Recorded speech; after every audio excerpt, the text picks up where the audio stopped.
for quite some time there. We do with school starting again on later in August for most schools here. We'll try to keep you updated on any new recommendations for back to school if we get any of those from the Department of Health or the county. But at this point, most of the recommendations are still the same: masking and staying up to date on vaccinations. I have one more slide before I hand it over to Weston. I wanted to give a quick update on monkeypox. We haven't talked about that in this venue yet, but I know that there's plenty of media coverage of it out in the world. So according to the Utah Department of Health, we've had 40 confirmed cases in Salt Lake City since May 2022. There's some common symptoms which are being reported, including the ones I've listed there, with rash, fever, swollen lymph nodes, exhaustion, body aches, and respiratory symptoms. We've seen 2,194 people in Utah who have gotten vaccinated. Unfortunately, the vaccine supply is pretty limited right now from what we have been told. But if an individual is at high risk for the disease, they should contact their local health department for more information so that they can get scheduled for an appointment when we do get more vaccines. High-risk individuals are MSM who have had multiple partners recently, so outreach regarding the vaccine has been pretty targeted. And then I put the website there for the county, although the state has information on the Department of Health website as well. So quick update there, and if there are no questions, I will pass it to Weston. All right. Hello, Council. Our website that we are doing better and better at getting all of our engagement posted there for public to go and engage with projects that are happening within the city. Next slide. Transportation, the 2100 South Reconstruction project, which is just beginning in District 7. I've brought this to you before. The survey has just closed on this very initial phase, the concept development phase. The team had over 3,000 participants and over 1,400 written responses that the staff, 14,000 written responses that the staff is now going through. Mcclellan Shared Street Project, also in District 7. This is a project that was going to transform 2 blocks of McClellan Trail along McClellan Street from 2100 South to Sugarmont Ave. It was going to be some soft changes, not requiring a rebuild of the street. That is originally planned for this year, but it's being pushed back until next year, 2023, and an email notification has been sent out to the public. Next slide. The Laser Light Show, feedback, looking for some feedback on that, asking the public who participated at either Jordan Park or Liberty Park to go and fill out the survey and let us know what they thought. Next slide. Just an update on the Community Renewable Energy Program, the plan for low-income assistance. The survey there was originally a scientific survey that went out, but there is also a online survey that the sustainability team has opened up online. That has been, it's going to be held open longer. The survey is now open until September 5th. Next slide, a couple of public utilities updates. District 3, State Street water line, all the public shutoffs are done, so that's good. It is almost done. It should be completed substantially by the 16th of this month as planned. The water reclamation facility, as you know, continues, and some flyers have been mailed out to the public so they continue to be made aware of the progress with that big project. It was requested that we include some projects that the City Council is currently fielding some feedback or seeking some feedback on, and so these projects are now listed on the feedback page as well, so it continues to grow and be an important spot for you to send your constituents to so they can continue to provide feedback and help you in your deliberation. The capital improvement program, as you know, as you're working on currently, receiving some feedback from the public. Everything is linked from the feedback page on here. The 2022-23 budget, as you know, is passed, but continuing to take ongoing feedback as budget amendments are approved throughout the year. A couple of 4 different considerations for some ordinance changes or zoning changes: off-street parking regulation, shared housing proposal, and proposed changes to the RMF 30 zoning district and Fleet Block zoning, FBUN 3 zoning. All of those are available for information and feedback opportunity through the feedback page. Any questions? Okay. Andrew. Thank you. We may need to go ahead a couple slides. And one, there we go. You'll see the current occupancy rate for the resource centers running high as usual, 96%. One thing you will notice is that the two in Salt Lake City, the King Women's and the Miller Mixed, although you can't see on the screen right now, are both running at 100% capacity. South Salt Lake, the men's only is slightly lower, not substantially though. One of the things that does play into this once in a while is that because they have a different conditional use requirement in South Salt Lake that doesn't allow them to do certain things as far as offsetting beds every night, you may see some vacancies in there depending on the night. In Salt Lake City, the operators are able to sort of repurpose beds on a nightly basis, which can keep them pretty full. Next slide. You'll see the upcoming schedule. This Friday there is a resource fair at the Jordan River, about 17 South Park, and then kayak court next week as usual. Last week you can see where the abatements were in the city with the county. This week as well on 2nd South, and then they will be paused the week after due to county needs. They don't have a lot of staff, and so they need trainings and vacation time and those kind of things, so they won't happen that week. But after that, there's probably going to have to be some focus on the Jordan River, although that's still to be determined based on the number of folks we're seeing out there. And then the rapid intervention team is still working all the way through 5 days a week, and a lot of need in city parks right now and some ongoing hot spots throughout the city we'll keep our attention on.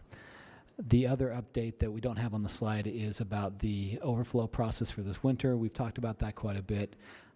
Latest update is the subcommittee of the Conference of Mayors has met this week. They've gone through the options available, and they have a proposal they're going to give to the full group of mayors Thursday this week. At that point, that group will endorse it or not, and then forward it to the Council of Governments next week, next Thursday, I believe, and that entity will send the letter to the state identifying here's our plan. At that point, the state has, I think, a week to reply and accept or reject the plan. And if they reject it, they can go into a state preemption process, which is laid out in state statute. So we'll see what happens in the next probably 2 weeks, what the recommendation is, if it meets the threshold of 400 beds and the other needs, and then what the state decides to do at that point. So there's still quite a bit of work to be done, but the process is going according to its schedule that was laid out, so they are on track. And Andrew, is that is the Council of Mayors recommendation, does that become public once they recommend that, or is that still a confidential report? That's an excellent question. I believe that meeting is, they're not a public entity, so to speak, but I think it will probably be out there at that point this week, but I'll have to double check on that. Certainly when they form the letter, it'll be public at that point. So within a week, probably 2 weeks max. But I'm assuming this week it'll go out. Okay, thanks. And I have a question for the public so that they know. Could you just tell us the process, how cities voluntarily submit it, or how that works to get to where you are, and what cities are, not that we have, that we need to tell what, but which cities apply for it, or how many cities, or Sure. whatever? Yeah, by state statute, they asked the Salt Lake County, this is Salt Lake County specific process. All the mayors in the county were requested or tasked to come together and come with a plan. So the mayors have an existing meeting they call the Conference of Mayors, which they've met informally for years together. It's not mandatory. It's what mayors want to participate. Most of them do throughout the county. That group formed a subcommittee of some mayors and some staff, and then they worked through all the details. They made the request of all the mayors to come back with at least one site in their city as an option. And so I think almost all the cities did that. Some submitted more than one, and then Salt Lake County was also a part of that discussion and discussed their properties as well. Then that subcommittee, or actually a group of that subcommittee, went out and evaluated all those options, private ones, public ones, which ones were available, when, size, condition of the building oftentimes weren't in great conditions. So they did all that legwork, came back to that subcommittee with, here are the options after we've sort of sorted through everything. They did some more discussion together, reevaluated a couple of them to double check some things on them. And still, there's a couple of them that couldn't contact owners and those kind of things, so they kept working on that. And then as of this week, on Monday, they came to a recommendation of a site. And so that's what they're going to go forward with most likely. They're still working through some details, and there's still some things to be done, but that's that process to this point. They had always planned, they laid it out in May, I believe, of this year about their schedule, and they've stuck to that schedule pretty well. Right. So the plan had always been by the Council of Governments meeting this month to have a final recommendation that they could send the letter to the state on. The state, represented by Wayne Niederhauser, has been a part of all those discussions, so they're aware of everything so far, so it's not a surprise what's going to come to them. So they are also doing their due diligence to ensure they have an understanding and they're planning for their response. Thank you. Andrew, I don't know that I picked up, I think you made a reference, but I didn't pick up on it. Do you know if the proposal will meet the 400-bed threshold, or should we still prepare for a flex even if this gets accepted by the state? I think that's to be evaluated by the state at this point. So there's still a couple of things that could change within there about bed numbers. So I can't really say at this point. I do think that everyone's been doing their due diligence to let this process go forward with all the mayors. They're tasked with doing it. Let the mayors do their process. If they, at the end of this, come up with a full number, or it's feasible in a number of ways, whether it's number of beds, costs, locations, all those kind of factors, right? Then the state has to sort of evaluate, because the state is the primary funder for these services, so that's another factor they're going to have to bring to the table at this end. So there's still some work to be done there. Can I pivot and ask about abatements? Yeah, go ahead. I mean, at this point, I understand the public health crisis, but there isn't even every space along that river is covered right now, and it's inhumane for people who are sheltered and people who are unsheltered. And school's starting, and Backman Elementary is impassable right now. General motioning here, like I don't know, what are we doing? We're crumbling. Mm-hmm. People are calling out for help, the sheltered and the unsheltered. And while I appreciate us trying to keep up with public health, which is bare minimum, it's never been like this before. It is crisis level. Do we have a strategy other than just trying to push them away to another place while we clean up human waste? Anything coming on that? So I'll say for Backman particularly, we'll start with that. The trail and 5th North, that whole section, that is part of the rapid intervention team process. So that means the outreach workers are going out and meeting with folks one-on-one by name, problem solving, trying to get them in. We have motel rooms we've been using with the VOA outreach teams for case managers to get them in there. That's the outreach. There's a cleaning component, obviously, to that. And then there's also to ensure PD's following up for other illicit activities that are around the camps or coming to the camps. That all is happening now and going into this month prior to school opening particularly. So we have gone out with the police department, and I know the rapid intervention teams have gone out and identified corridors to those schools like Backman, Jackson, Horizonte, places like that, to plan ahead in advance of school opening. It doesn't necessarily, to your point, say we have a lot of options to go indoors right now. As a city, we have funded those motel rooms, and we continue to do that ourselves and try and target those to as many people as we can. But we are also working on the comm process for the fall, and the advocacy is a year-round need, and we're still pushing to make sure there are year-round options instead of just seasonal. So very short term, there is a lot of movement still, and there's an effort to ensure that those safe passages to school are cleared and clean and safe for everybody. Trying to target folks to get into housing, or folks who are waiting to housing, particularly get into those motel rooms. and working with, I know you're aware of multiple housing developments that are trying to come online as soon as possible, trying to support them, problem solve with them, how to get them open as soon as possible, and we'll be talking through funding options for some of them as they come forward as well. So it is difficult right now. This is the... Yeah, I mean, if we abate, Yeah. we just are sending people who are frustrated with having lost the things they've accumulated to another place that's saturated with increased frustration. Like, it's feeling increasingly hopeless. And I'll say this is also part of a larger narrative, which is hitting more and more since the end of federal benefits or the ramping down of some of those benefits. The family shelter is hitting an unprecedented need currently. And we've generally have been able to have families with children into the shelter or motel rooms for a number of years now. And so what we've seen mostly in Salt Lake City has always been single adults, primarily. We have some youth, but generally 18 and older at the Youth Resource Center. Because of the number of families coming in, they're hitting a problem right now as well. This could be the tip of the iceberg. We've anticipated this since federal stimulus and COVID ramped down. So yeah, there is a greater need.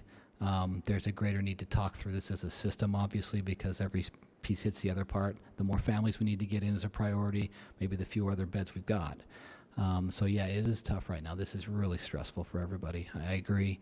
We're doing our very best to try and do the outreach and understand who's where and keep track of everybody so that when we have the beds to come available, get them in as soon as possible.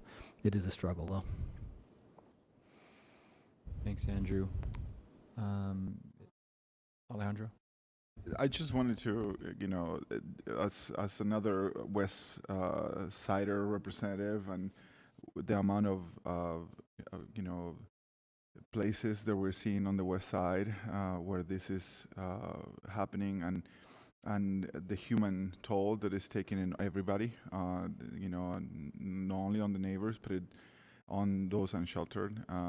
And I was at an event on Sunday that was to service those unsheltered, and I had the chance to talk to many of them, and they want to use a restroom, and we are not providing them anything. And we, the option is they're going to go to the bathroom. Someone is going to, they need to use the bathroom. So I feel like there's no easy solutions on this, certainly. But I tell you that, and I know that you know this, having served this district for a number of years. The neighbors are frustrated, and those on the streets are frustrated. And I was talking to a few case managers, and they're telling me that the abatements disrupt any work, any progress that they can do with someone on the streets, because they get pushed, and then they lose touch, and then they find them again in a month, and maybe the little progress that they were able to make is completely lost, and they have to start from zero. And again, I know that you guys are working very hard, and I know this administration is, but as you probably know, we're going to be pushing more and more, because the neighbors in the district and those in the streets want us to do more. So, and again, I am open to any ideas and solutions, but I wanted to, just share my thoughts with Victoria, because it is a human tragedy what's happening in all sorts of levels. So I just wanted to share that with everybody here. We are open to feedback, obviously. We do have some porta potties we have moved around to different sites in the city, which is something that's completely appropriate. We also know that when they go to a site, we tend to have a large congregation of folks, which brings the other issues that we hear about from folks. So we're open to feedback about where they can go. Michelle Hoon and the team are trying to make sure we're addressing as much as possible with all the resources we have. The other piece is for the case managers, and this is through VOA, generally their outreach teams. They do case manage folks actively who are trying to get into housing, and those motel rooms are set up for that purpose specifically. So we're making sure that they know they have those. They can work with the clients to get them in so they know where they are, paperwork, et cetera. It's not nearly enough, obviously. We're trying to make sure we target as much as we possibly can. So thank you. And any feedback you have about locations, sites would be something we would appreciate. You mean locations for restroom facilities? Yeah, that's an open discussion, obviously, with the neighbors, the location, as we keep moving those around. Like I said, it does sort of move where people congregate for good and for bad at times. So that's where we're careful about that, have discussions with folks, and try and keep on top of it. Okay, Councilmember Waldemar-Olson, then let's move on to the next discussion item. I think we've talked about this for years now, over and over. There are physiological needs. That's a human nature, so it will happen. So do we provide bathrooms or not? Then we had COVID, and I remember asking, should we put porta potties because they're more readily available because there are not that many concerts, and so probably cheaper too. Let's do that. We didn't do that. I think everybody's frustrated, and I know you guys are too, and the administration is too. The public, obviously, we deal with the same issues downtown, but there's one thing that we have not been able to solve, and I don't know if there's a solution for it, is that there's also certain rights that people have to refuse help, to refuse those case managers, to refuse to tell police officers, sure, I'll take up on your offer, so take me to a shelter, or take me to the motel, or take me to substance abuse center, so I can. That's also a big part of the problem that I see downtown, and with folks where constantly, including myself, and I'm sure many others, that go and say, hey, would you like to go to a shelter? I can take you, that they resist.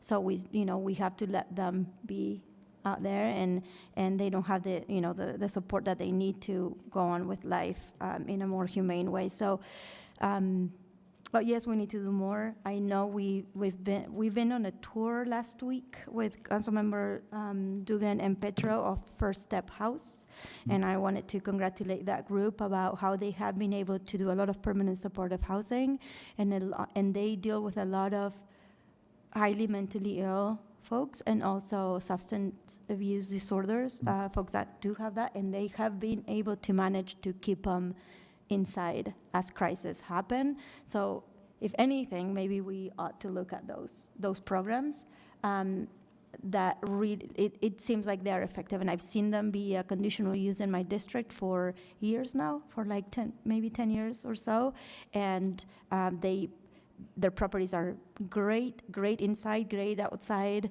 They are able to help a lot of folks that are in high needs. Like, they need the support that social workers that checks on them every day to make sure that they are stable mentally and emotionally and physically. So anyway, I just wanted to say that, and for the public, that we are working on this and trying to figure it out.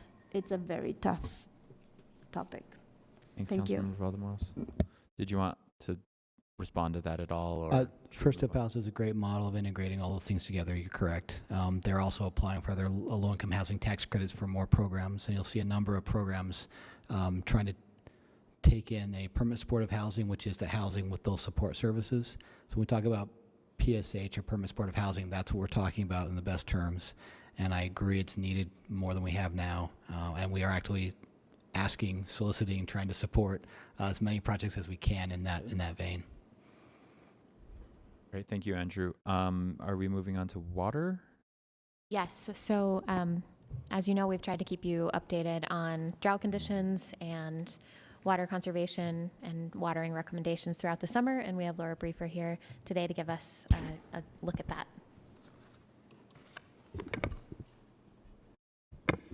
Thank you, Rachel, and good afternoon, everybody. So I just want to give a brief drought and water supply update. We are starting to, I can't believe it, but starting to wind down the water year. And things are looking pretty good for us, but we are still in a significant drought. So next slide, please. So first of all, I wanted to give you a little bit of an update on the drought and climate status. So our drought conditions remain static during July for Utah, where 77% of the state is in extreme drought, including Salt Lake City.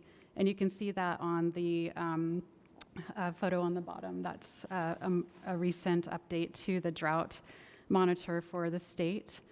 Temperatures were 4 to 6 degrees above normal across Utah, Salt Lake City recorded its hottest July on record. Actually, it was the only city in the state that did. Other parts of the state were not recording their hottest July, but Salt Lake City broke records with an average high temperature at 99.7 degrees and 18 days exceeding 100 degrees. I'm sure we all felt that. Monthly precipitation is expected to be above average in August, but below average through October. And on the picture on the top, that's the 3-month outlook for seasonal drought. And you can actually see a little bit of improvement in parts of the Intermountain West, including Utah. It's still supposed to be a sustained drought, but some improvement, and this has to do with increased soil moisture due to our monsoon season. Also, temperature is expected to be above average through October. That's all meaningful because we do like to see the beginning of some rains and storms in October, and even sometimes our first snows up high starting in September. Next slide, please. With respect to Salt Lake City's water supply, our water supply is adequate to meet our summer demand at this point. Although Wasatch Front stream flows still remain below normal. That's been persistent all summer long due to low snowpack and higher temperatures. We are using some groundwater resources, but nothing significantly more than we have in the past. And then Deer Creek Reservoir, which Salt Lake City has some allocation through its partnership with the Metropolitan Water District of Salt Lake and Sandy, has a 90% allocation to all of the shareholders, which is great for Salt Lake City and the Metropolitan Water District family. We actually had some carryover from last year due to good conservation that allowed us to have 100% of our water resources from Deer Creek. And as I've said before, having this stored water here in Deer Creek is essential to us to sustain year-over-year droughts. It's our insurance policy. Next slide, please. Director Briefer? Yes. Is the allocation like a fractional percentage of the actual capacity of it? Like if we use our 100% of our allocation, it would not empty the reservoir. Yeah. There's Yes, the multiple allocation. years sitting in there. What was that? I'm multiple sorry. years of allocation sitting in there? Not exactly. If we don't, there's some portion of reservoir storage that if it's not used, it spills over and into the Utah Lake system, which we also, we are dependent on Utah Lake. We have water rights in Utah Lake. So that's not necessarily a bad thing.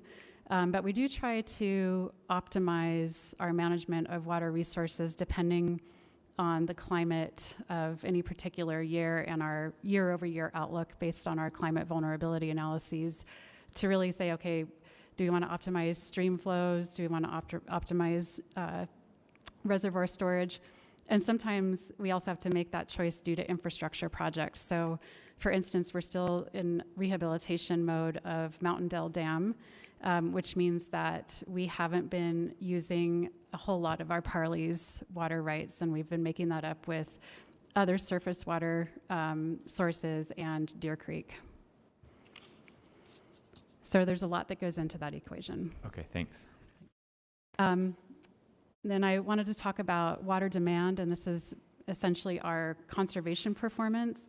So the chart on this slide is up to date for our daily water use for calendar year 2022.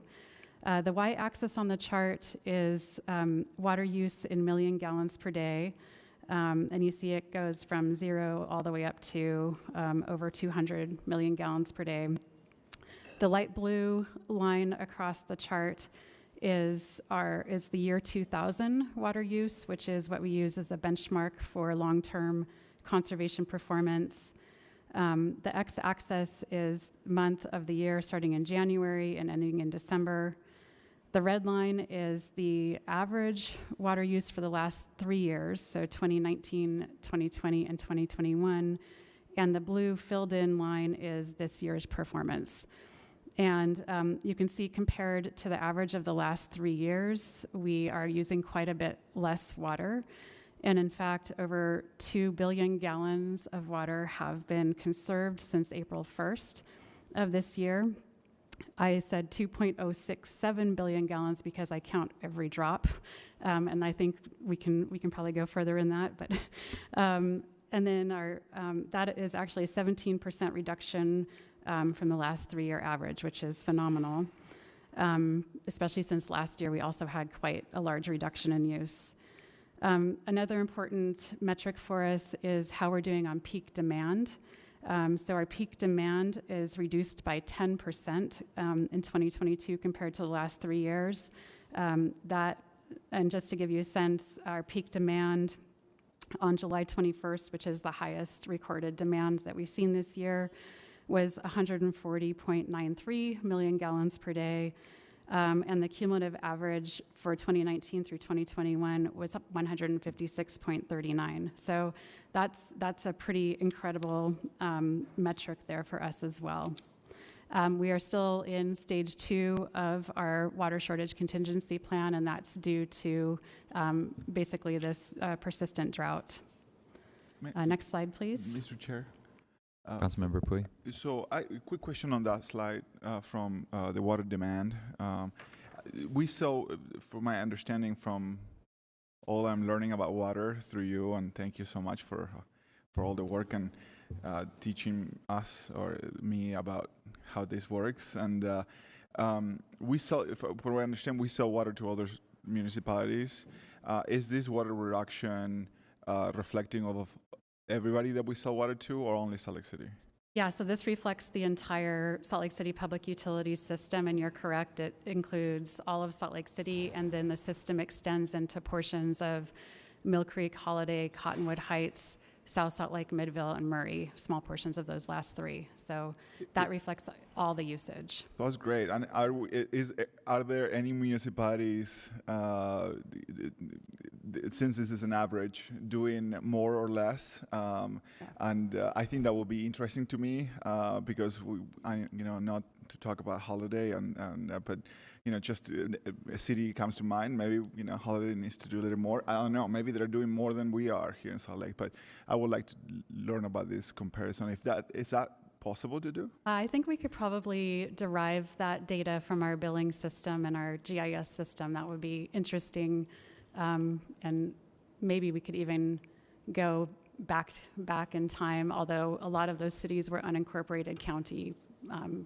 Until more recently, but yeah, we could definitely take a look at that. That's really interesting, especially because I think I got a peek at the next slide, which is our landscaping ordinance, which would be interesting to compare our landscape ordinance with other cities and see how that relates to summer water usage. Yeah, and I mean, not to give you more homework, but those other cities are updating their landscaping ordinances too, because they're also customers of either Central Utah Water Conservancy District or Jordan Valley Water Conservancy District, and in order for their residents to be eligible for incentive programs, they'll need to update those ordinances. So there's a lot going on community-wide, which is really great. Okay, next slide, please. I'm almost done. So landscape drought survival, just a few quick reminders. There's a lot you can do on your landscape to survive and thrive during droughts. And there's a whole list here. I won't go through all of them, but the photo here is actually from my backyard. And in April, we embarked upon a journey in our backyard to convert to a very drought tolerant and permaculture garden, which is sort of an ecological approach to your backyard, where we're looking at the types of plants that don't require that much water. The whole yard is now drip system. There's no turf in the backyard, but there are a lot of vegetables and pollinators, a lot of pollination plants. So we have a hummingbird garden, and I'll just say that it's been transformational, but a huge learning experience. And I hope to bring the lessons learned from this to work with our constituents on their projects. And we'll start our park strip this fall, actually. So that'll be the front facing. So it's a process, and that's what I'll leave people with. Is it's not just a one and done to transform a landscape, whether it's residential or otherwise. It takes some time and planning. I'll also say that people can still get a free water check through our Utah State University. Oh, yeah, next slide, please. This is the last slide. And that's part of our water conservation program highlights. Just wanted to remind folks they can still sign up. Also, we launched our turf seed sales program last week, and it's a pilot program where we're selling drought-tolerant turf that uses about 30% less water than Kentucky bluegrass in seed form. And we sold out of half of the seed within the first 5 days. So it's gotten a lot of interest in the communities. So we're excited to see that taking off. Then, as you mentioned, Councilmember Mono, the Landscape and Water Waste Code ordinance revision is in process, and I think that a transmittal was submitted recently on that. So, and that's all I have, unless there's any questions. When can we come see the hummingbirds? Anytime. Any council members, any other questions for the administration or for Laura? I have a question, and I'm not sure if you touched on this, but with these conservation programs, this is great, but I think at some point we talked about artificial turf, and I'm not sure if it's your department that was supposed to say yay or nay of the new technologies or anything that if it actually was good for us to conserve water. Yeah, I think we provided some pros and cons, and I'm pretty sure that's in that transmittal that was just sent on the landscape codes. Okay. But yeah, we did take a look at, okay, what are the benefits and what are the potential downsides of that. Have staff confirm whether that's been received, and let's talk about when to schedule that. I think it'd be great.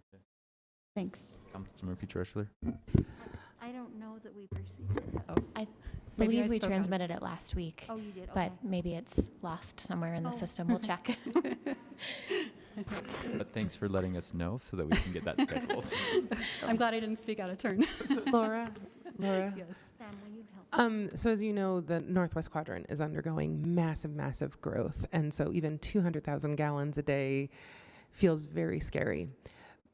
I am a novice when it comes to this. I'm always advocating for, drought-friendly landscaping. Everyone is open to looking at the Northwest Vegetation Overlay to make sure that we're incentivizing those things. Are there other things that, especially as that industrial development is coming, that we should be advocating for or looking out for to maximize water conservation as we grow? Yeah, I mean, in that area, I think it's such a different environment. The soils are really different. The habitat is different, and I think trying to sort of mimic that environment rather than taking a lot of types of plants that maybe wouldn't survive there as well would probably be beneficial, because the plants that are there are adapted to, that particular environment. So, I mean, that's one thing. I think, because most of the water use in that area is probably going to be more of process and if there's manufacturing, so more indoor water use. I think another important, really important thing to look at actually is commercial, industrial, and institutional water use, and there's a bullet actually on that one, on that last slide, that's part of the water conservation program, where we've started kicking off the pilot of what's called a CII audit.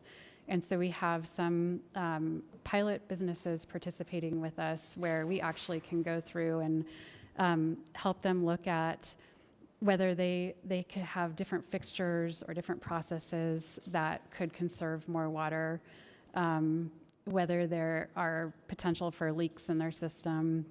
So really kind of honing in, because there's so much variability in how water is used in that commercial, institutional, and industrial land use. Thanks. Thank you, Director Briefer. We're about 37 minutes behind, so if we're all right, well, let's move on to the next agenda item.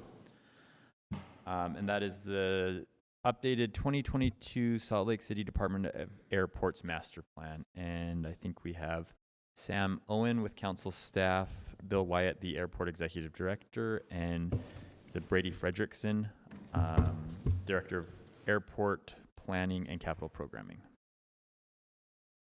So Sam, do you want to give us an introduction and then turn it over to Bill and his team? Thanks, Mr. Chair. I have a short introduction, hopefully under 2 minutes here, and then I'd ask to turn it over to the department.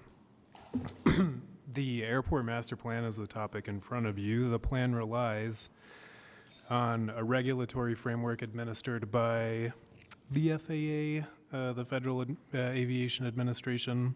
Based on those requirements, the plan forwards proposed capital expansion projects for about the next 20 years. Some items on that capital plan are scheduled to occur on the short term between plan adoption and about 5 years from now. So the projects are organized into tranches based on short, medium, and long term. Based on conversation and feedback from council members, staff has noted some of the following points of interest. Council members have been concerned about the addition of parking lot surface to solve problems that might have other solutions like better transit access. There are also long-term plans for parking garage expansions as part of the new airport layout plan.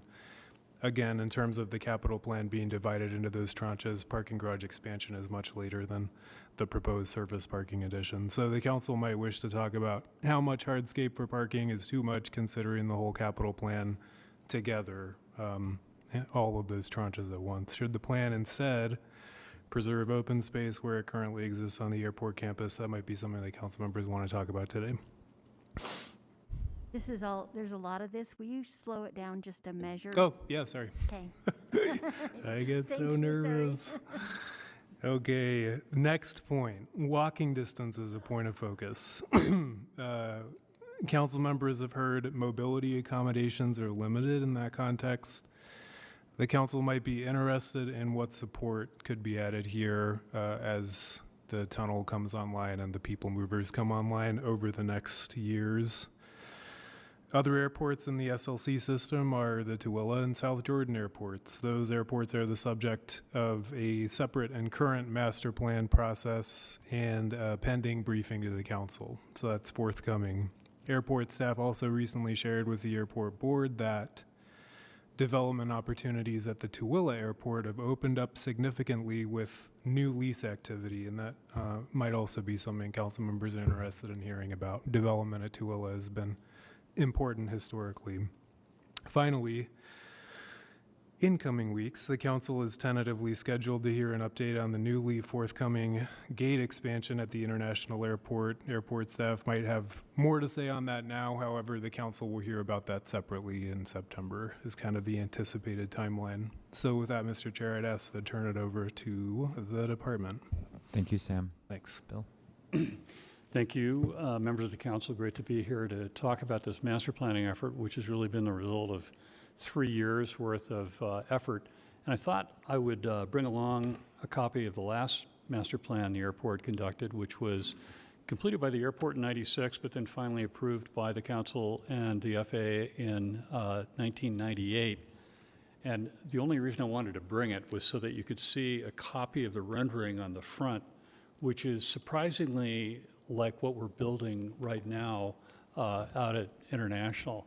And the point of that is that airports are unique in this sense, which is while we're building a new airport on top of the old airport, we're not actually locating a new airport.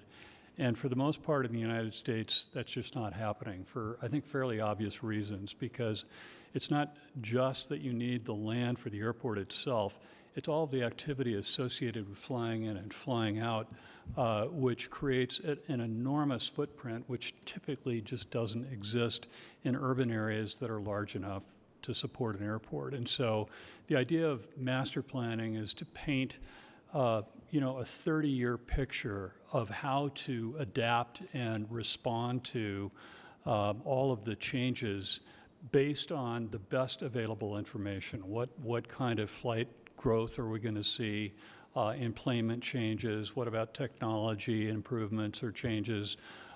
So that we can begin the slow and oftentimes arduous process of getting things out of the way so that we can accommodate that growth. And I'll just give you one example that Brady will talk about more because I think it's appropriate. If you look at the 2 parallel concourses that we're building today, we do have the potential to add 16 gates on the B concourse, and that's what we'll be coming back to talk with you about in September. But after that, it's the C concourse. What's in the way of building the C concourse? Well, it's a fire station. It is the maintenance base for the airport. It's the fuel farm. It's the Delta hangar, all of which have to be relocated before a C concourse can arrive. And that's all very daunting, but we've got time as long as we know where we're going. And I think one of the idioms in airport world is that the hip bone is definitely connected to the thigh bone, and you really have to take the time and the energy to get it right to the extent you can with the forecast tools that are available, the professional consulting services that we certainly made use of. So I'm going to stop for a moment and turn this over to Brady Fredrickson, who is the airport's Director of Planning and Environmental, and spent really the better part of his life over the course of the last few years doing this. And you can see that at least one thing has changed over the last 30 years, and that is the size of the document that was produced to support the airport master plan. Thanks, Bill. That binder in front of Brady still looks very large, and I know that the transmittal has 341 pages, so I do want to make sure we have some time for council member questions and discussion on that. So I was going to read all whatever you want 341 pages. to avoid Start that on would page be great. 1. Yeah. Thanks. What I'll do is I will, to save time, and please, if you have questions, just give me just stop me and I explain further, but I will absolutely make haste here. I appreciate you guys hearing this. This is a passion of mine. Just as the first slide, Bill showed you the 1998 master plans rendering. As a kind of a tribute to that, we took on if you go back to the first page there, I apologize. So if you go back to the first page and just look at that picture is actually taken in the same spot that the rendering was done in. And it's showing the facilities that were on the cover of the 1998 master plan built. So the 1998 master plan set forth what you see today. So please, to the next slide. So what is a master plan? Well, a master plan is simply a development plan for the airport, a development plan that is going to allow this airport to continue to be as efficient as it is in 20 years as it is today, in 50 years as it is today, if we follow this. I really like to say, really, as we look at this, the plan, the 1998 master plan developed an airport that went from a regional airport meant to serve a regional economy to an international airport that truly serves an international economy. This airport now, with the expansion of flights, with the expansion of the international service, and if we jump to Asia, if Delta gets that, we will truly be one stop from the world at this airport if we follow the plan. Next slide, please. So whose project is this? Well, it's ultimately Salt Lake City proper, the owner of the airport, which is Salt Lake City Department of Airports, but it was funded by the FAA, and it was done under strict FAA guidelines. Next slide. I'm going fast through these. So what is the purpose? What is the master planning process? We received about $4 million in grant funding for this. The FAA is very passionate about airports always having up-to-date master plans and airport layout plans. We'll describe what an airport layout plan is in a minute. But they have a strict guideline of how you implement your plan and what you do throughout your plan. The sections of the master plan are just as follows. It's the inventory, then you go to the forecast. There's only two things in an airport master plan that the actual FAA puts its signature on and gives you an approval letter. One is the forecast, and they want to know the forecast because the forecast is tied for their funding. Airport improvement grants are tied to employment, so they want to know what every airport, what their function or what their future employments are going to be. And then the airport layout plan is the other thing, which is a graphic depiction of all development that is supposed to take place over the next 20 years. So after forecast, you go through facility, alternatives, and then you have the development plan, which is actually the airport layout plan. Next slide. So how is the community involved? We had numerous outreaches and events. Let's go to the next slide, and I just want to show you. So here's just a briefing of all of the outreach that we did. We had 1 virtual engagement room, 3 public information meetings, 7 airport board updates, 6 working papers, 40 technical meetings, 65 stakeholder meetings, 350 public participants, and over 20,000 hours of planning was done to this study. It's a complex study, involved as many people as we could. We had groups, technical advisory committee, we had a policy advisory committee, a board committee, and a working group that all was stakeholders in the airport and in the city. So next slide. So the introduction, we've kind of gone over this, but the 1998 master plan really did transform the airport into the entirely new airport. You see, we went from the finger piers, which you can see on the right side, which were the Concourse A, B, and C. They look like your hands. Very inefficient design for a international or a hub airport, because I don't know if you guys remember, but you would land and you'd taxi and you seem to get to your gate really quick, but then all of a sudden you would stop at the top of the throat of one of the fingers and you would have to sit there while an aircraft pushed off and taxied out. That's an inefficient way of getting aircraft in and out. It also wastes fuel and it puts more emissions in the air. So the linear concourse that we went with is a more efficient design. The 1998 plan absolutely started that vision. Next slide. So this is inventory history. I'll let you read that on your own. Let's just go to the next one in the interest of time. It really kind of shows what we've done over the last 4 years, so that this master plan did start in late 2018. Just finally wrapped up. This actually, you guys can have. This is your copy. I'll get you electronic copies as well, but this was just delivered Monday to my office, the final kind of version of it.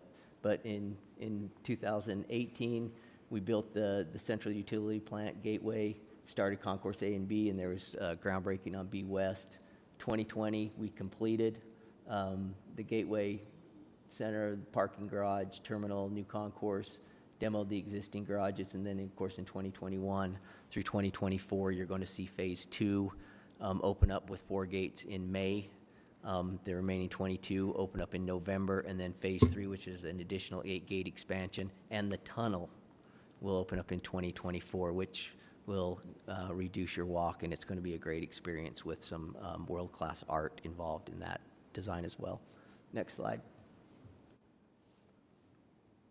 The forecast. Let's go to one more slide. I won't read that for you, but this is where, as a planner, you kind of start getting excited, okay? Because this really, you look at these next few slides, and they're like pretty boring graphs that just show 40 million. This is showing passenger levels. We divide our planning into planning activity levels, and they're actually trigger points. So we have what's called a PAL 1, PAL 2, and PAL 3, which are planning activity levels. Various activity levels. So one of the PAL 1s would be enplanements, or passengers, excuse me. That's what this is showing. Now, when we start looking at this graph, it's just 3 little lines, but what goes into this is an enormous undertaking.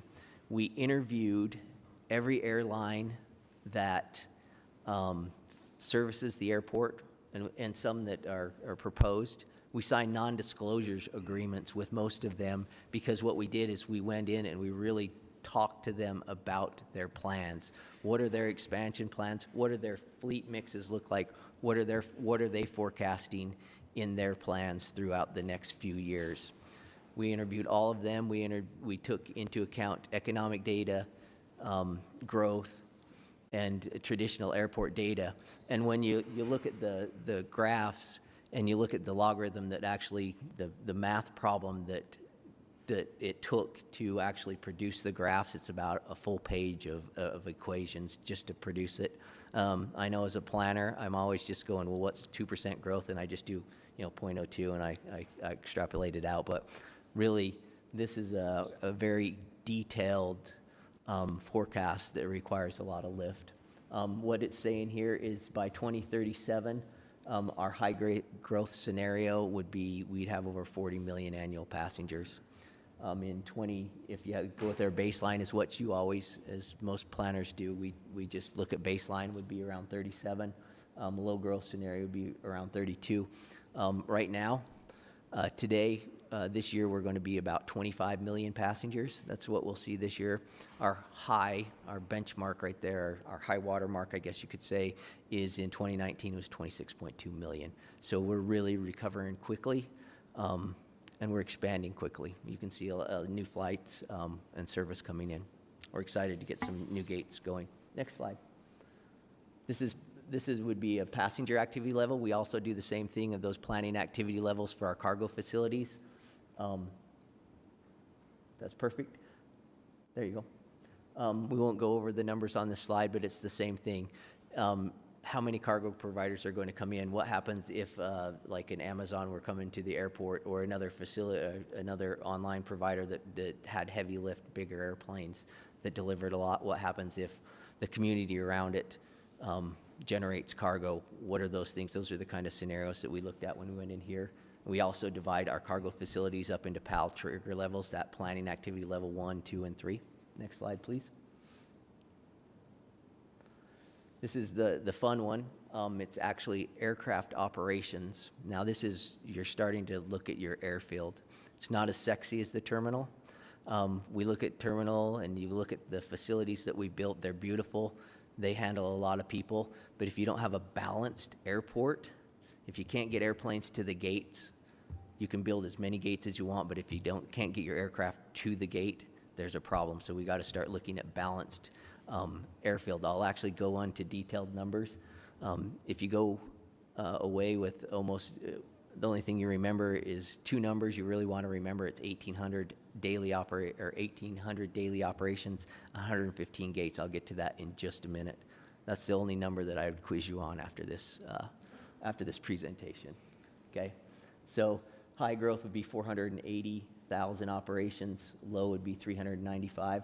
We actually have been up above 400,000 because of regional jets. There was, if you remember, in the early 2000s, lots and lots of regional jets. Those regional jets serving a regional economy. As the airport grew, as the passengers grew, and as our economy grew in the state, those regional jets turned into mainline jets, the 737s, A321s, same aircraft with more people on it. So, one more. That's my quiz, one of the quiz slides. And what that's saying here is it's saying once you hit that 1,800 operations, you're at a critical inflection point, which means you're starting to make your aircraft are delayed on the runways and on the taxiways at a greater rate, at a rate that's not sustainable. So we got a lot of work to do with some airfield improvements. I'll tell you about those in just a minute. Next slide. If I'm going too fast, you want me to slow down? I figured. Facility requirements, let's go to the next one. So I will slow down on this one a little bit because this is, unfortunately, the monitors are kind of skewing some of the numbers.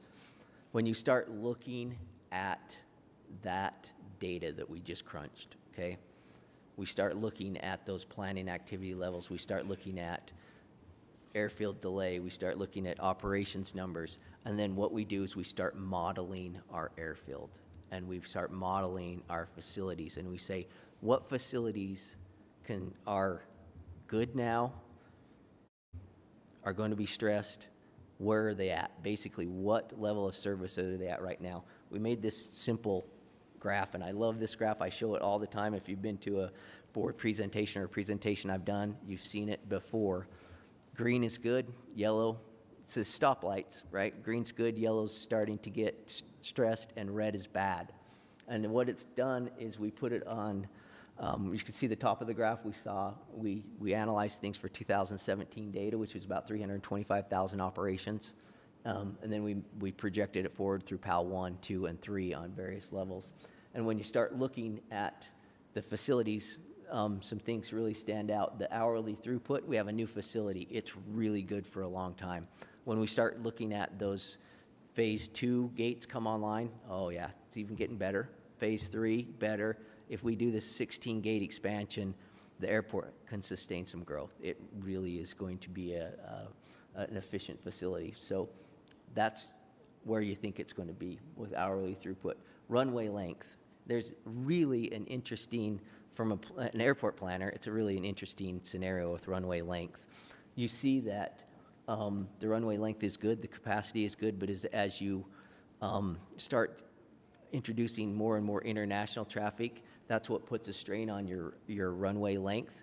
Here's an interesting fact, though, because I've gotten a lot of questions as to why would the airport invest millions of dollars into a runway and extend a runway for 5 or 6 flights a day.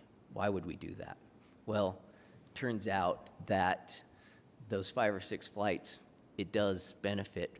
But if you start looking at our climate and daily operations, those jets that I referred to as those mainline jets, that the A321s, which is your bread and butter kind of jet, you'll probably fly from here to Orlando, from here to Los Angeles, those typical aircraft, that 321 in particular, on hot days of the year when we start getting 100 degrees, they actually take weight penalties. They actually have to, the airlines cannot fill the airplane to 100% capacity, and they have to limit the number of passengers on that plane, and they have to remove some baggage, and that has to do with the altitude at which we are and the temperature. So it's like air density. Aircraft perform really well high up. And there's also one other thing that runway length can actually really help us with, and that's what's called a reduced thrust takeoff. You don't have to, it's like it's your 16-year-old driving your car where they go from 0 to as fast as they can, and that fuel consumption and that wear and tear versus, me being an older person that's just gentle on the gas. It's the same concept. It's that you don't have to put all your thrust on to take off. You can actually save some of that, saves emissions, saves fuel, saves wear and tear on aircraft. The next one down, I'll speed up, is FAA Airfield meets standards. It's all red. So you're probably looking at that going, what are you guys doing? Have you guys not upgraded your airfield in a number of years? Well, if you look at every other airport, they're all red too, because what happens is we have a runway, our west runway is built in 1995, right? You build that runway, it's concrete, you don't have to touch it, you do routine maintenance for numbers of years. We haven't had to do a major upgrade to that runway yet. Well, FAA standards change over time, right? So we built it to 1995 standards. Those 95 standards are still safe, but some of the things have changed. So when you update, so as FAA requirements change, and then so if the FAA requirements change and do a major construction, you're required to do the construction to that new upgrade. So a lot of that isn't that there's problems with the airfield. It's just we have facilities that we built in 1995, and the FAAs have since upgraded some standards that we will have to maintain and meet when we do a major construction. Terminal capacity, we're going really good with terminal capacity on concourses. You start going with phase 2, phase 3, phase 4, you're starting to look really good with that type of capacity. Then we have terminal and roadways, as you know, that is green, and we actually have a couple of small projects this year at the terminal fronts to actually increase a little bit to where you can pull over and park and pick up and drop off. We'll expand those lanes a little bit this summer. The next one is parking and rental car spaces. I know that's one that is really of note, and let's talk a little bit about that right now. Parking. We have two kind of separate components of parking. One is your public passenger parking, right? Our economy parking lot. We have what's called Lot E, which is a walking lot right next to the garage, and we also have the parking garage, right? Right now, our economy parking lot on this last Saturday was at 75% capacity. Last year during fall break, we actually exceeded capacity of that parking lot.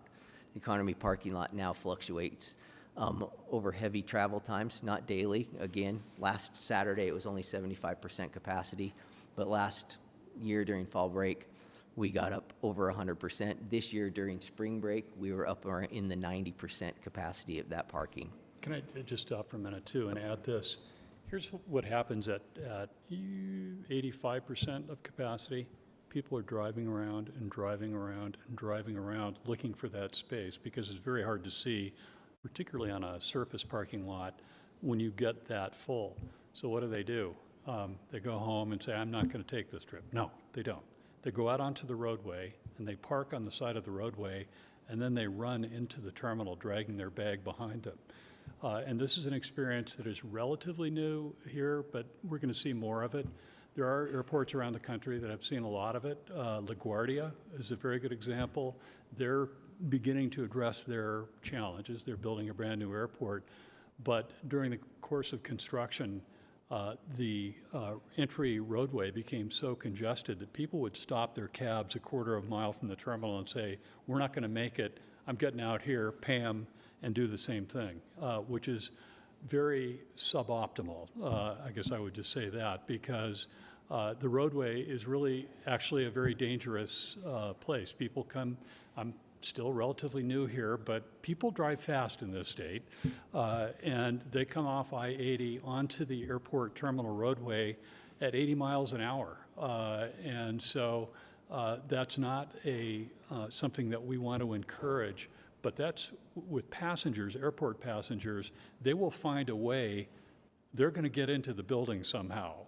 They're going to park somewhere, some way, knowing, I hope they know at least, that we will tow their vehicles and hold them so that when they get back, they can pay the towing charge and get their car back. But that's become an increasing phenomena. It happens particularly during those events of the year. UEA is a really good example because if you think about who parks at the airport, it's Utah people. It's not tourists, right? Tourists are coming to the airport and taking Uber and Lyft, or they're renting a car and they're going somewhere and they come back and they drop their car off. It's local folks who do this.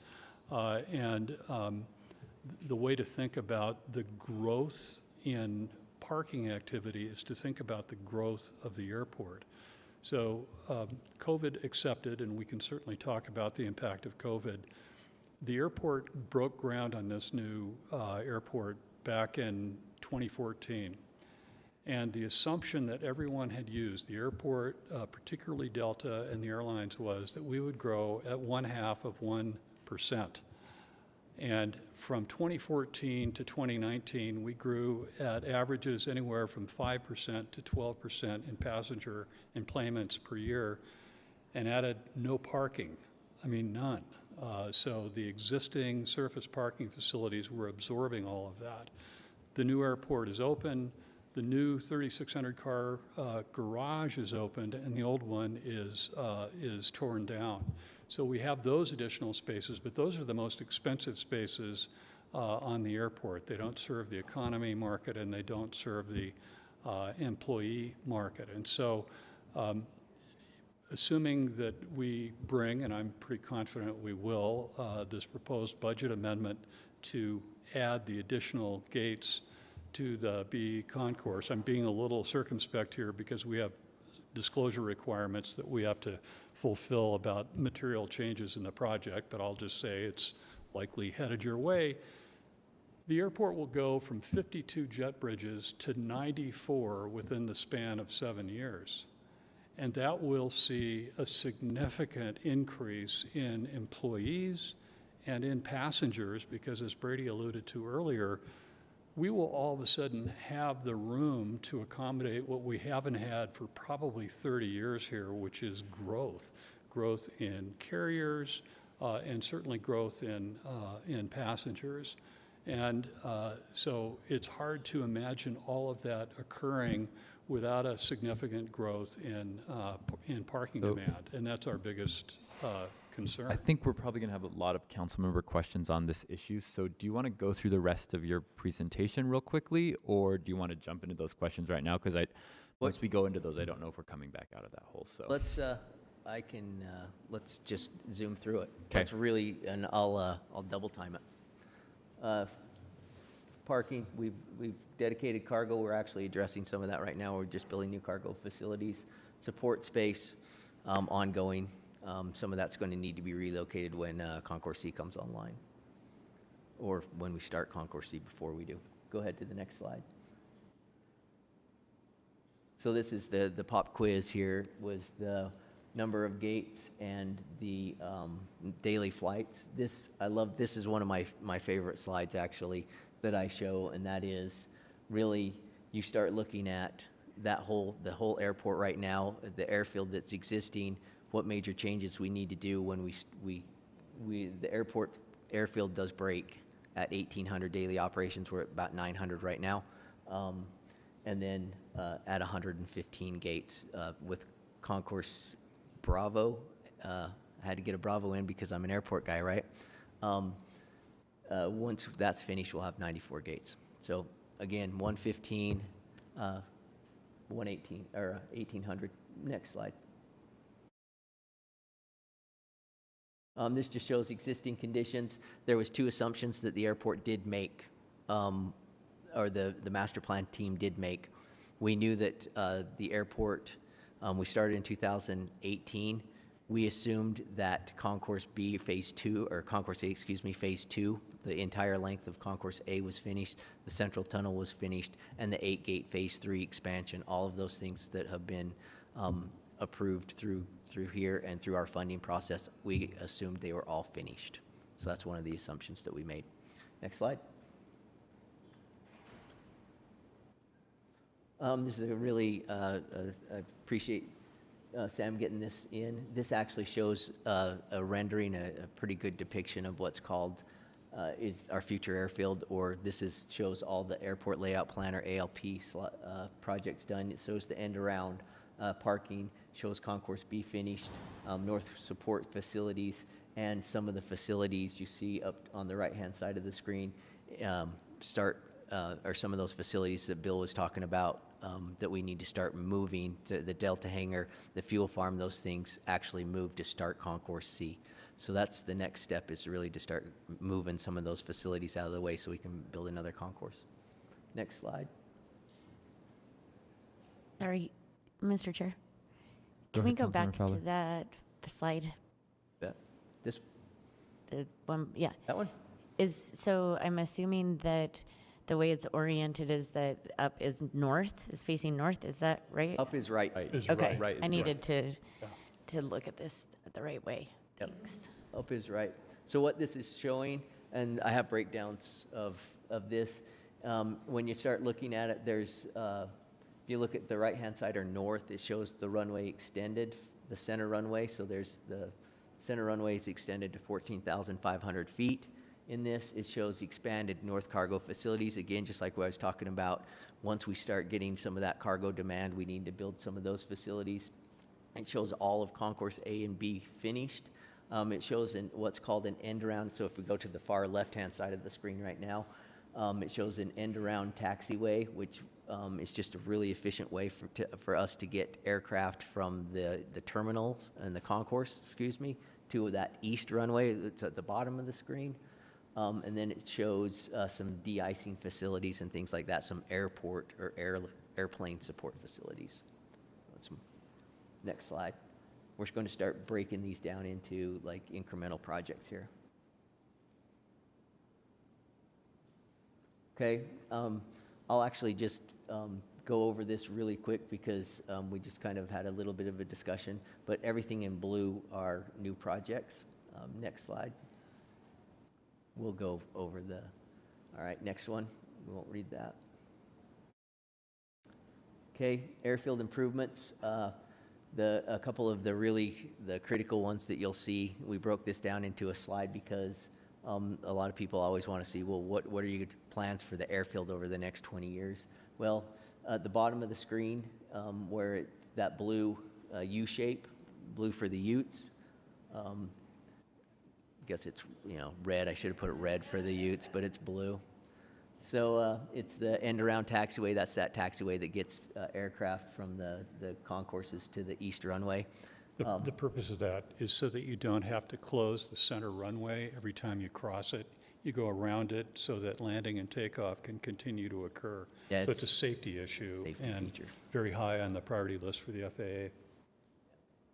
Yeah, this is when we were looking and talking to the FAA about this particular, they said, I don't want you to look at this as a capacity-related project. This is a safety-related project. Right now, aircraft taxi, they have to wait at the center runway. They have to get FAA clearance, and that's not just the FAA saying, hey, cross the taxiway. The FAA actually has to space aircraft out over the point of the mountain. They have to space aircraft enough that it gives it time for the aircraft crossing the runway to cross the runway. So it really makes a safer, more efficient, with greater capacity airfield. It's one of the enhancements.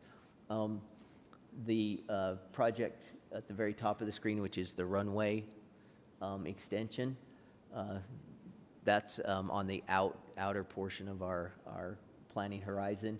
But there's a blue line in the middle of the screen, and it's kind of an inconspicuous blue line. That's actually a project that we have, we're going to be using some of our bill funding to implement. It's actually a capacity-related project, and it not only will increase the capacity of the airport, but it's actually a really vital enabling project for Concourse C. Concourse C is right over a couple of other taxiways, and by building these taxiways, it enables us to build a portion of Concourse C quicker if we need to bring gates online faster. So next slide. Terminal gates. This actually shows the build out. It shows with phase 3 complete and that new 15 gate expansion on the right hand or east side of the slide there. It shows that new phase 4 expansion that Bill's that Bill's been talking about, that we hope we're able to come back and present here shortly. Next slide. Land side, we'll go over. This is the parking project. We'll just skip over this because you'll have questions later. Next slide. We can come back to this one during questions if you want to really get into it.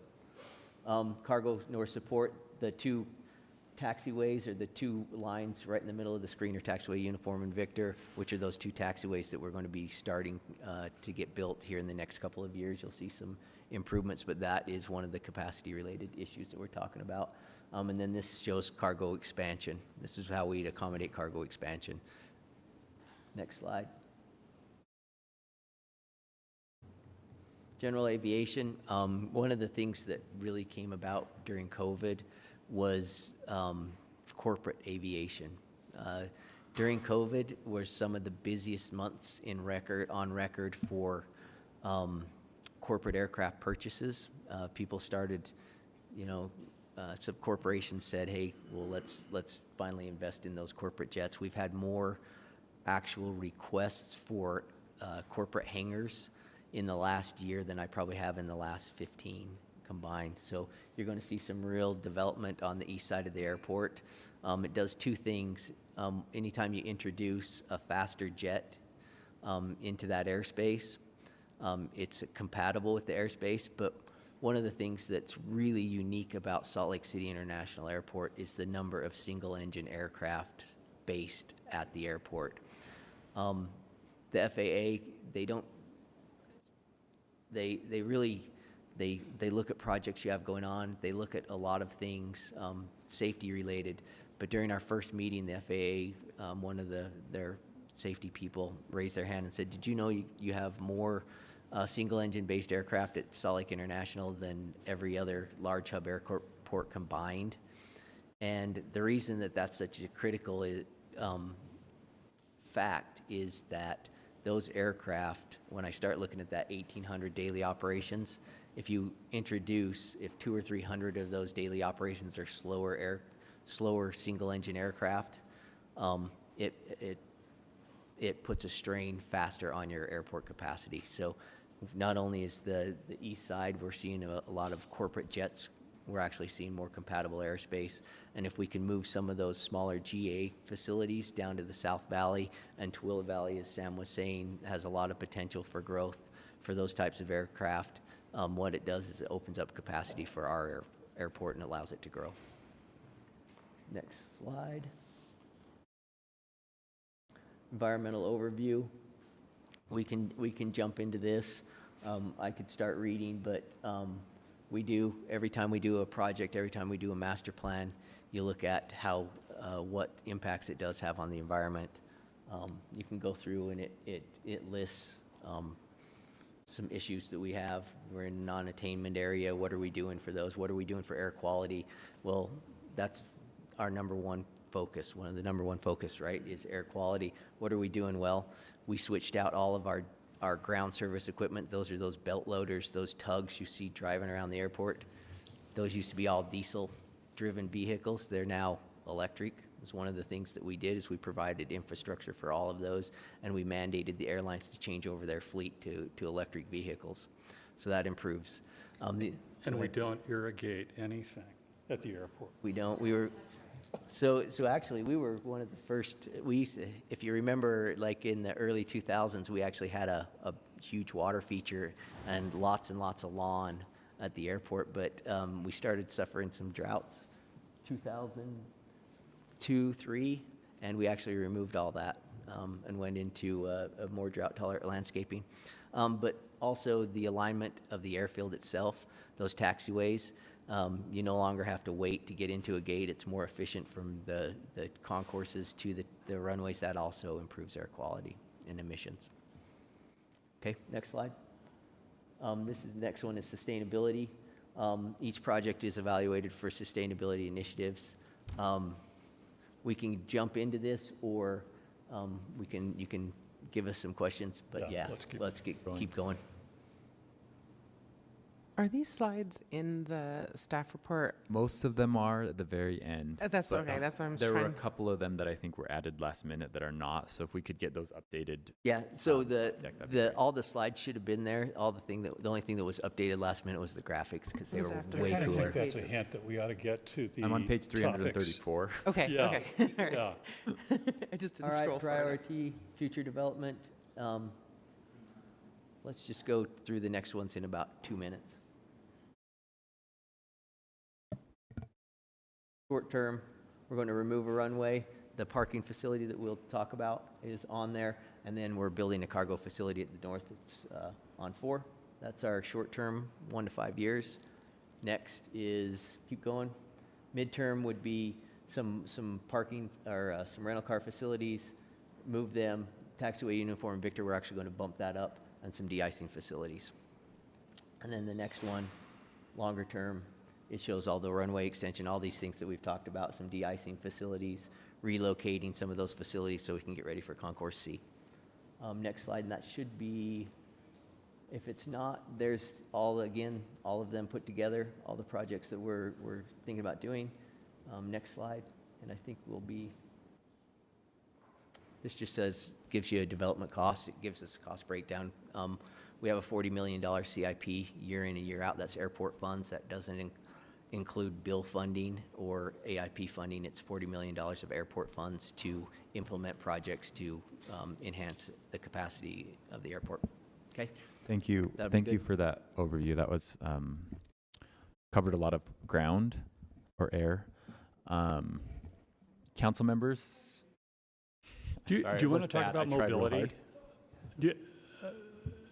Chair, do you want to talk a little bit about mobility? I know that was one of the topics that was Yeah, highlighted. let's open it up to council members because I think there's probably some that have prepared questions.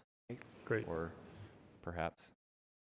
Okay, so if you can just imagine an overview of the airport that we're building, there's a Concourse A, there's a Concourse B. Back in 2004, the airport got a grant from the FAA for $8 million, which is quite a steal, and built what we call the Mid Concourse tunnel that connects A and B.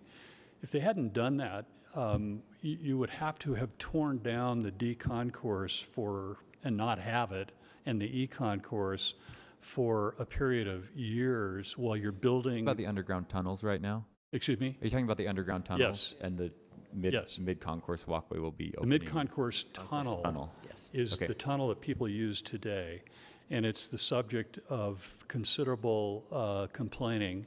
And I think not entirely without reason. It's not very intuitive. It's a little confusing because today, every passenger that enters the airport comes in, goes through security, they get out to the plaza and turn left. Doesn't make any difference where you're going, you turn left.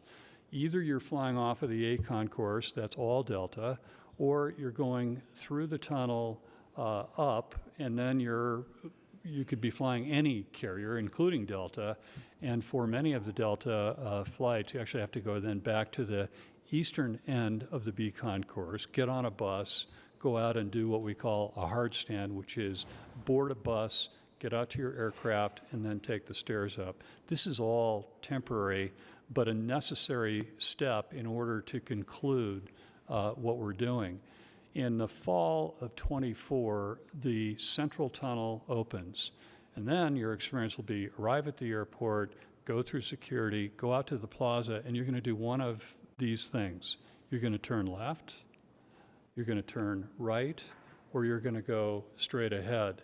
And if you go straight ahead, you'll take the escalator down to the bottom. And when you're on the bottom, to get to the B concourse, you can, A, take one of the moving walkways, or take what will be a semi-temporary cart, electric cart, and that'll take you for exactly 900 feet, 1 1/2 downtown Salt Lake City blocks. That's the distance between the two concourses. In the central tunnel, there are 4 nodes that are separated. One that no one will ever see, and that's a high-speed bag belt. So if you check in and you're going off of the B concourse, your bag will eventually take that bag belt out to the B concourse and then be loaded on your plane. Next to that is a node that will be used for a future automated people mover. Then there is a central node which will have moving walks in both directions, and that's for passenger flow. Next to that is another node with an automated people mover. In the original planning, it was never imagined that the people movers would be used to connect just A and B. And the thinking of that was, and I frankly concur with it, there are two issues that I hear about. One is time, how long it takes, and the other is physical mobility. Physical mobility is more easily addressed, which is people who have challenges for any variety of reasons, is going to be more easily addressed by using carts, because the carts are always going to be available. But if you as a passenger want to go to the B concourse, it's 900 feet, you get to the bottom of the escalator, and I want to go get on the train. The train is never there as soon as you approach. I mean, if you ride tracks frequently, I do, I've almost never had the experience of walking onto the platform and the train is there and the doors are open and you walk straight in. You wait for the train to arrive. And meanwhile, you see all these people walking behind you. So the train's going to take longer because you have to wait. It's not going to solve the time issue. It'll certainly help with the mobility issue. Bill, I'm going to cut you off because I do want to get to council member questions, if that's all right. Great. Mr. Chair, so yeah, I've asked about the people mover. Is that a train? Is that what a people mover is? Yeah. Okay. Yeah. It may be. I mean, technology is really evolving in that space, but it's probably a train. Train-like thing. Yes. So, and you said that you felt like that was quite a ways off into the future. Is that still your assessment? If all of these, if it's growing faster than we thought and it's a lot busier than we thought, why can't that come faster? So when the design was originally done, the choice was made, this is back in the 2012 era, not to install the trains in this current phase of construction. And so by doing that, they made no accommodation for what's called an insertion point. These are huge pieces of equipment, and you have to have a place to put them in. And you also have to have maintenance bays. And there are no maintenance bays in the existing construction that's occurring. That would happen between the B and the C concourse. I will tell you that we are giving consideration, and we'll talk about this more in September when we come to you, to extending the central tunnel beyond the B concourse by about 700 yards. And the purpose of that is multi-purpose. One is it would be, in a way, our gift to the future, because a C concourse would at that point not involve any disruption whatsoever to the existing operation of the airport or passengers. Nobody would know that it was even happening until C opened. B, it would give us the opportunity, if there was some consensus around this, to install the trains at that point. And this would be an opportunity that would be available in the sort of the 27 timeframe. It'll take that long in order for that to occur. I will tell you, we took a deep dive after I arrived on the train, and it's about a $180 million capital item, and it's a $4.5 to $5 million annual O&M expense to manage. And so you got to think long and hard about what kind of utilization is this going to get while it's just serving the A and the B concourse. With C, no doubt about it, because then you'd have multiple units in both directions. That's a half a mile.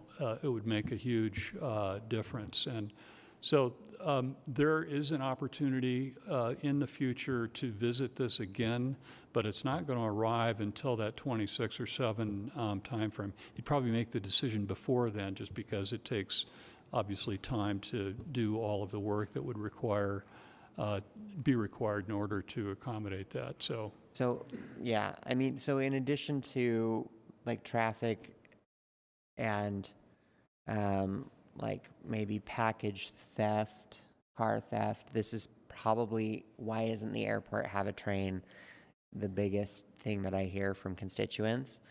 And so I would like to have that discussion sooner rather than later, and start making those plans sooner rather than later.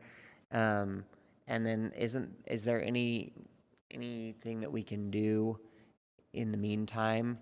I mean, I'm not the most in shape person, but I imagine how difficult it would be for somebody with any kind of mobility issues. Like for me, it's not easy to get to B gates, but anybody else with mobility issues, what else can we do for them in the meantime?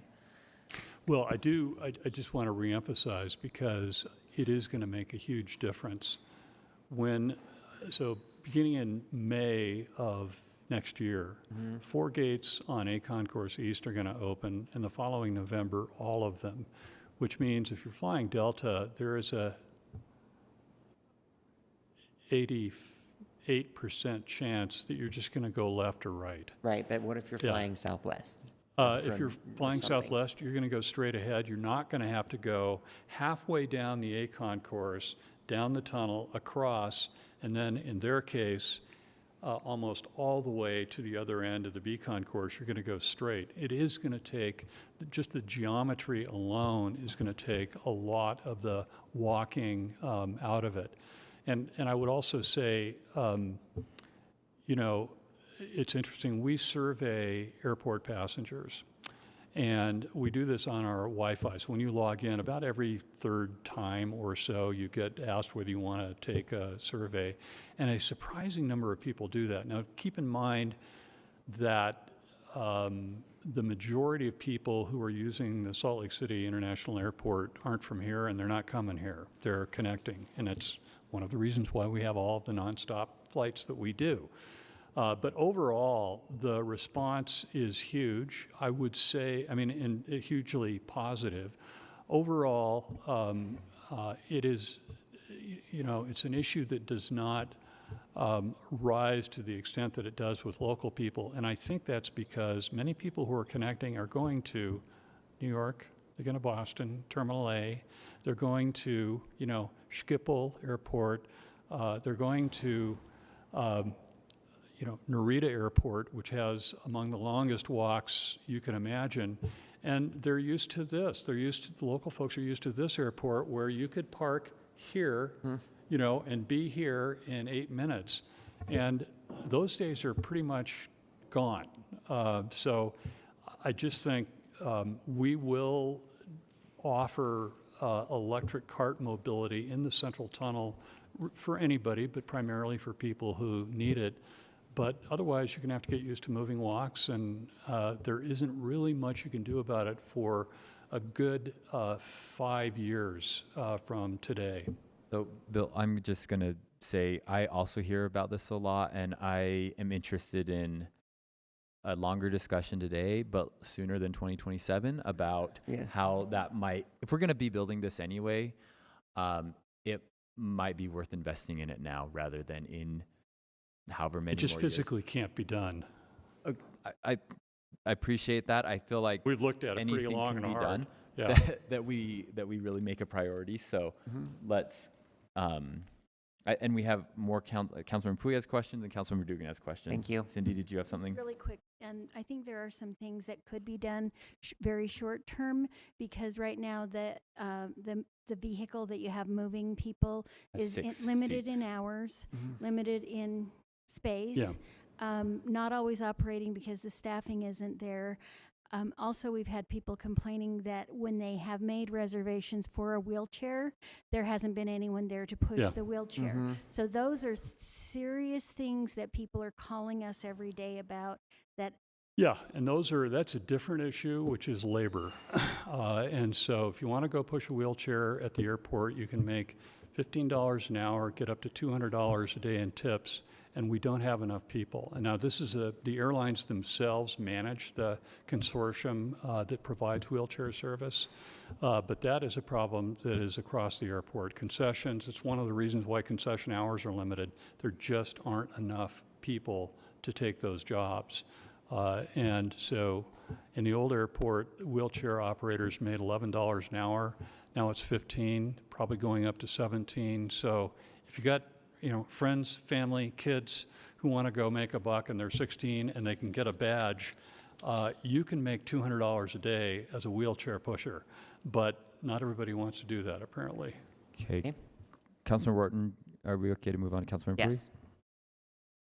Thank you so much for the presentation. And I know that we've been rushing, and there's a lot there. And thank you for all the work on the airport. The question is about parking. And I'm sure that we are very happy to talk about this right now. But just to go straight up to the neck of the issue, I obviously understand the need, and I understand the concerns of people abandoning their car. And if I could advise you to double the fines of people abandoning their cars so they don't do that anymore, money, and punishment like that usually speaks. But we have a trucks line that goes into the airport, and I think it's an amazing asset. And I live by the trucks line, and the trucks lines rarely are packed going to the airport. And I think it is an amazing asset for people that live in this valley to use it. And it will take a cultural change, and it also needs a faster service. And we're talking about UTA right now. We're talking about all these layers of government and entities. But I think that if we can work together to increase a partnership to have a faster line servicing the airport, plus more education on how to get to the airport across. And you guys mentioned that there are usually people from Utah that park at the airport, right? And it makes sense. I parked at the airport, and I live by the tracks line. So, I think it is an educational component. There is also a service. It should be a faster service. And I think if we can work, could help everybody get into the airport. And I think I also would like to see, and I know that this was one of the staff questions that it was posted there, and I would like to get information on this and how, you guys are working on incentivizing your employees to use transit and to also probably even carpool. I think that there is an opportunity there. UTA has an amazing service on the west side right now where they pick you up basically and from your house, and it's a pilot program. And I think the airport is, and I travel a lot, the nicest airport I've been to in many, many years. And the growth of this airport is a symbol of the growth of this city and this valley. I also want to see a growth on our public transportation because it will just lift everybody up, and lift all the votes up. So those are the questions I have, and I know that might not be easily answered, but I would love to see a little more work on that. Absolutely. And if I could just expand on Councilmember Pui's for just a second, because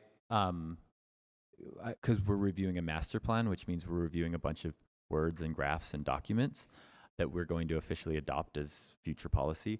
I think that the future facility requirements graph that you showed us is actually, I also think it's a really cool graph with the green and the red and the yellow.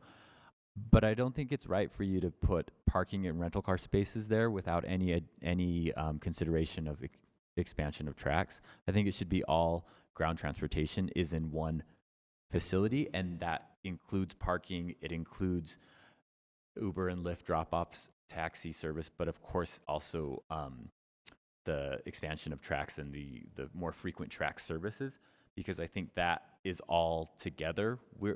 People don't take tracks as often because it takes a while to wait for it, and it's not as frequent. And so I think the more we can do that cultural shift, that takes away from the parking requirement. So I think It's not just actually it should be frequency. amended in the actual master plan. It's not just frequency, though. Like, it's literally out of their control. They're saying that because there are usages on the blue line way away, that the green line can't run to the airport.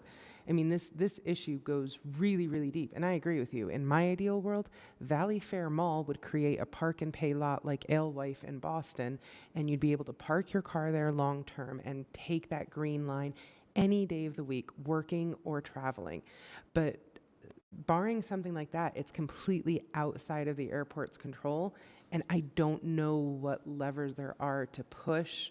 And of course, we can be a coalition with them, but this is really, really deep and difficult. Like, I understand that, but we're talking about multi-billion-dollar, hundreds of billions of dollars of investment. We can talk about a parking lot at Valley Fair Mall and more train service. I mean, I think that's, I understand that's not specifically in the Department of Airports' control, but it's integrally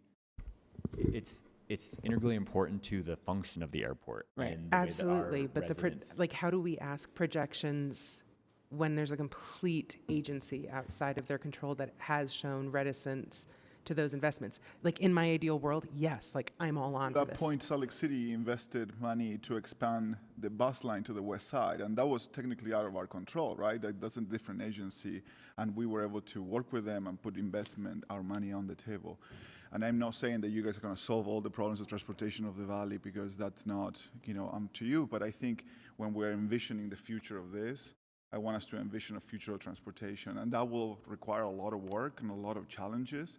But I think bringing UTA on board, it's probably going to be hard, but I think if someone can do it, is this airport. Councilmember Dugan has some questions as well that we need to get to, but do you want Thank you, Chair Mono. Appreciate that. And I'm kind of echoing what Councilman Pui and Mono said.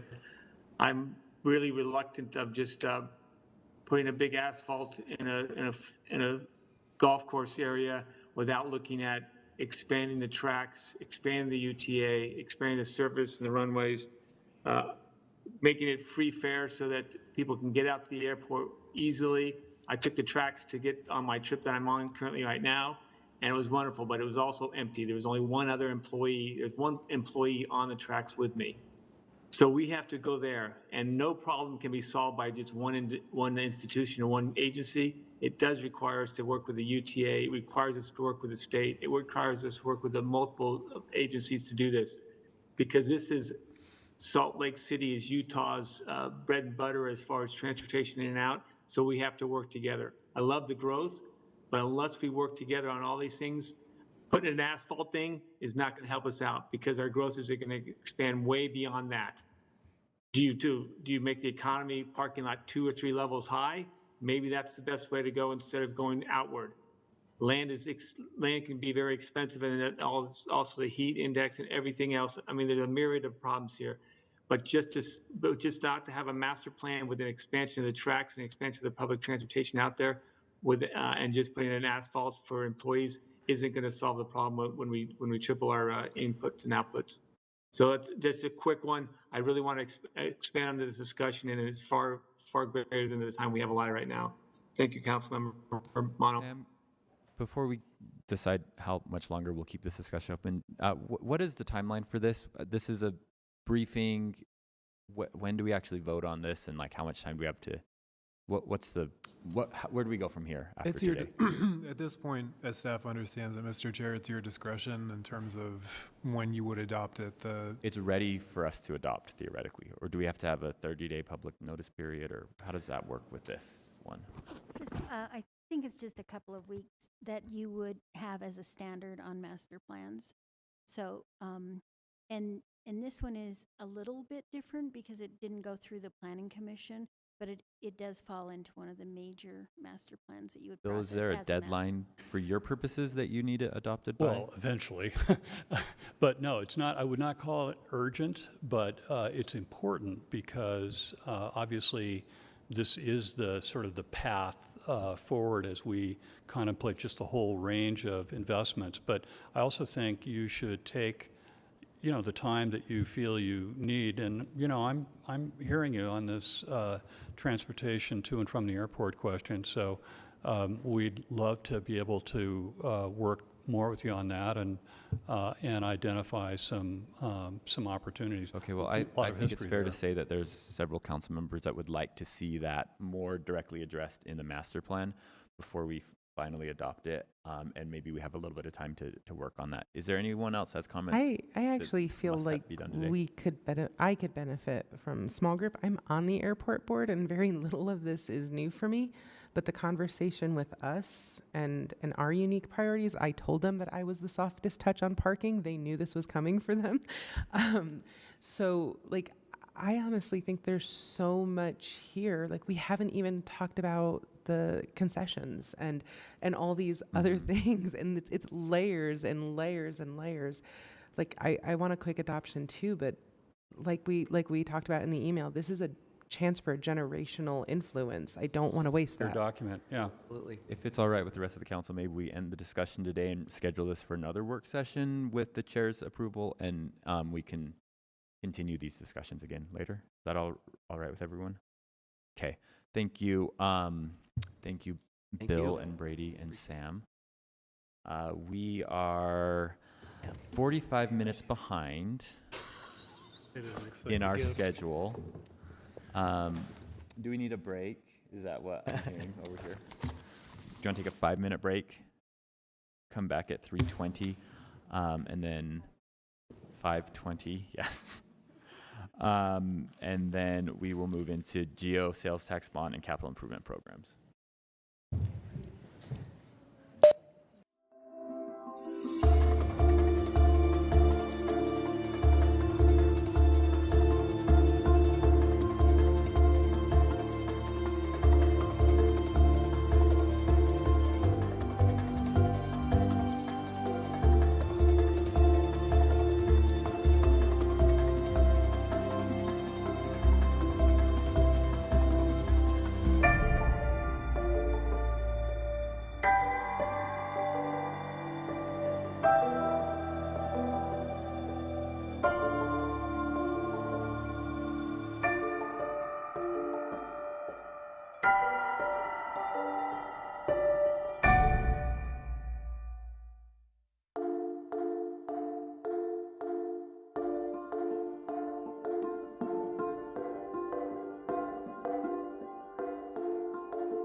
Hello, Councilmember Dugan.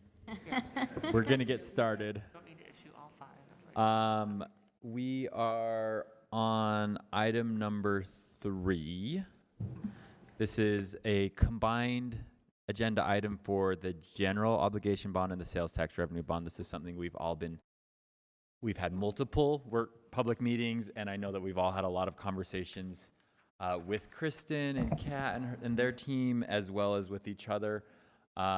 So if it's all right, and did you want to give any general introduction? Okay, if it's all right, I want to just summarize what I think I've heard from council members individually as I've talked to them, and actually start with a straw poll, because I think we need a little more time on the capital improvement projects, and I'd like to go, if it's possible, and it might not be possible, but I'd like to go quickly on agenda item number 3, and then move on to give more time for council members to talk about items on capital improvement. So here, the 4 things I've heard regarding the general obligation bond and sales tax bond. And let me just first say, this is a generational opportunity for us to invest in our public lands and our public spaces. Our city and our population has grown, and you can't make more land. So how to improve the land that we currently own and to find places where we can acquire some more land for new parks is important, and I'm excited that we have this opportunity to put this on the ballot.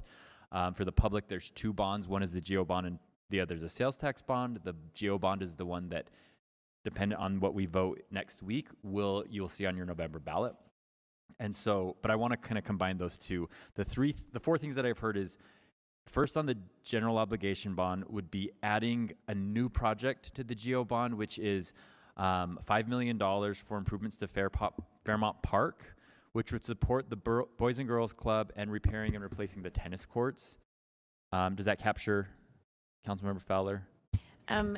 Yes-ish. I don't know that we'd be replacing the tennis courts, but it would be repairing that open space and make it usable to the public again, because it's all boarded up now. Well, boarded, fenced. Right. Okay. Thank you. So the first item is adding a new project. The second item, the second, third, and fourth items are all with the sales tax bond, and they're the 3 items that we did not straw poll at the first time that we discussed this. First one being the proposed $10 million for Pioneer Park. And so my straw poll is going to have 4 parts. The first one is the $5 million for Fairmont Park. The second one is $10 million as proposed for Pioneer Park. So just the mayor's proposal, keeping it the same.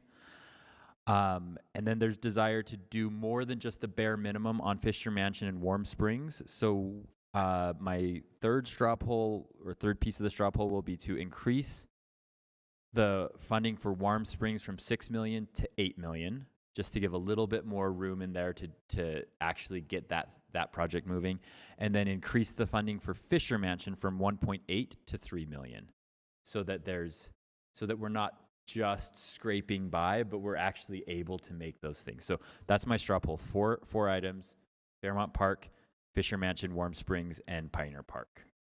Any discussion on that straw poll? Okay, I'm going to use Councilmember Fowler's words. Show your feelings, council members. Great.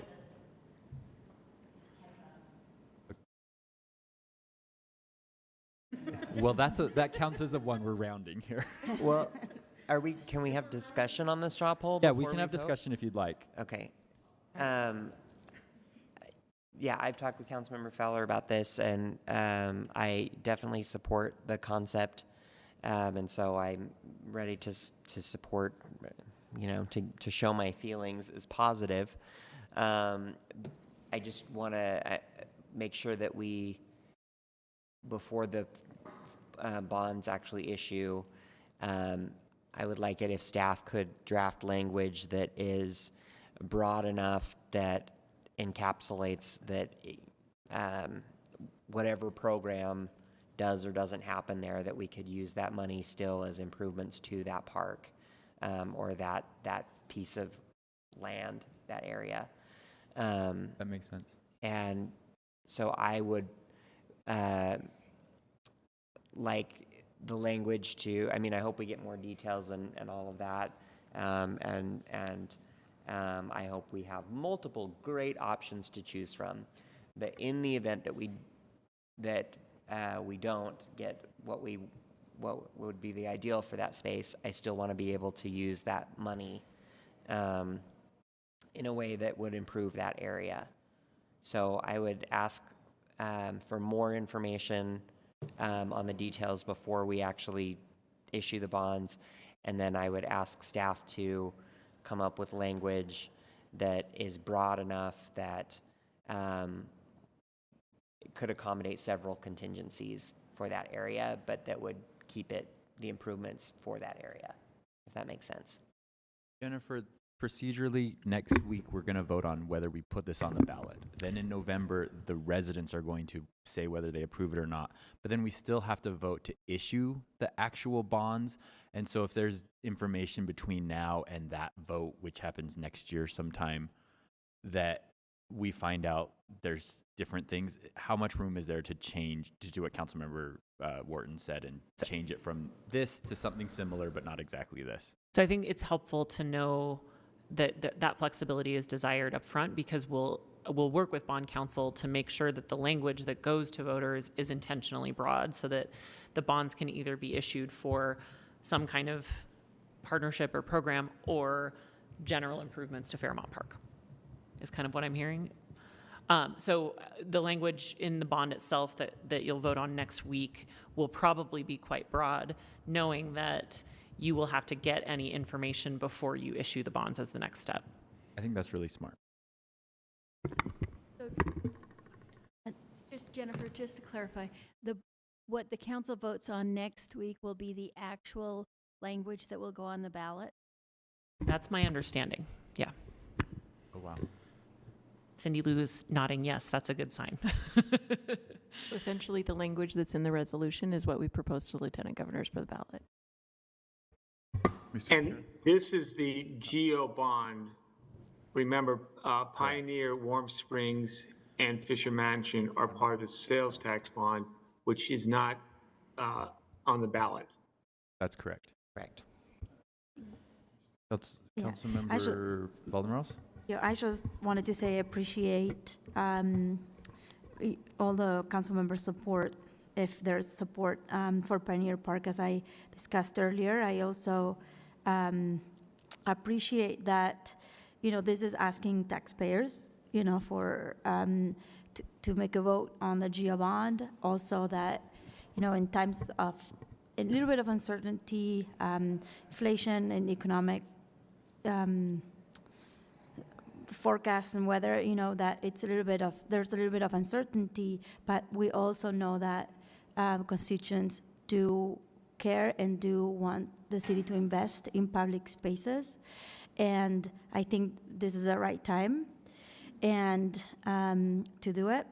And I had something else going, and that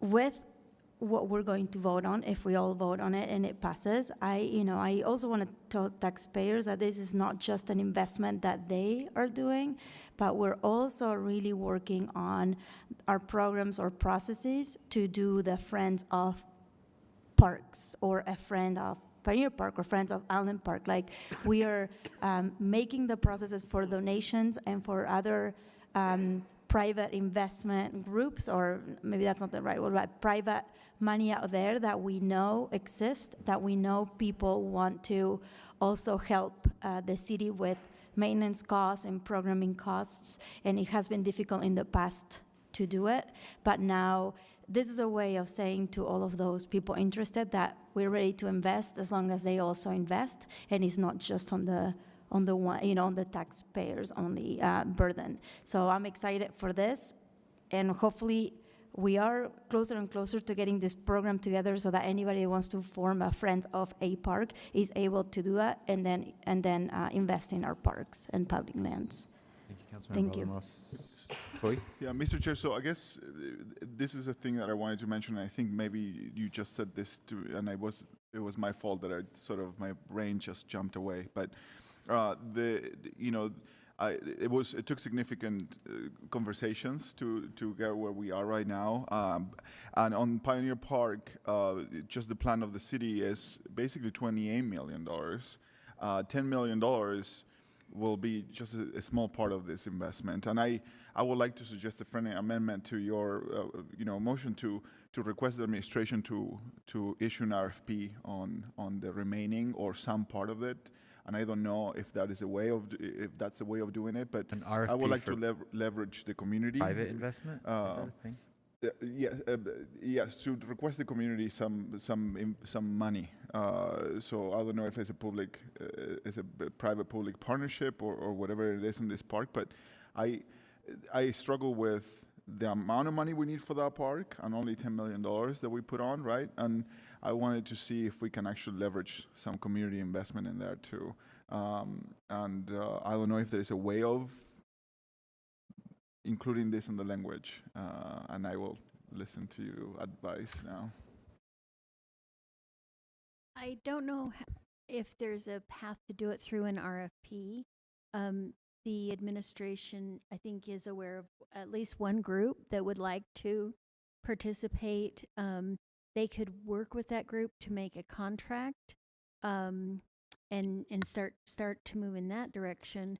The one thing that you could do on the ballot, if you choose to, is to make the investment of the city contingent upon raising a certain amount from the private sector.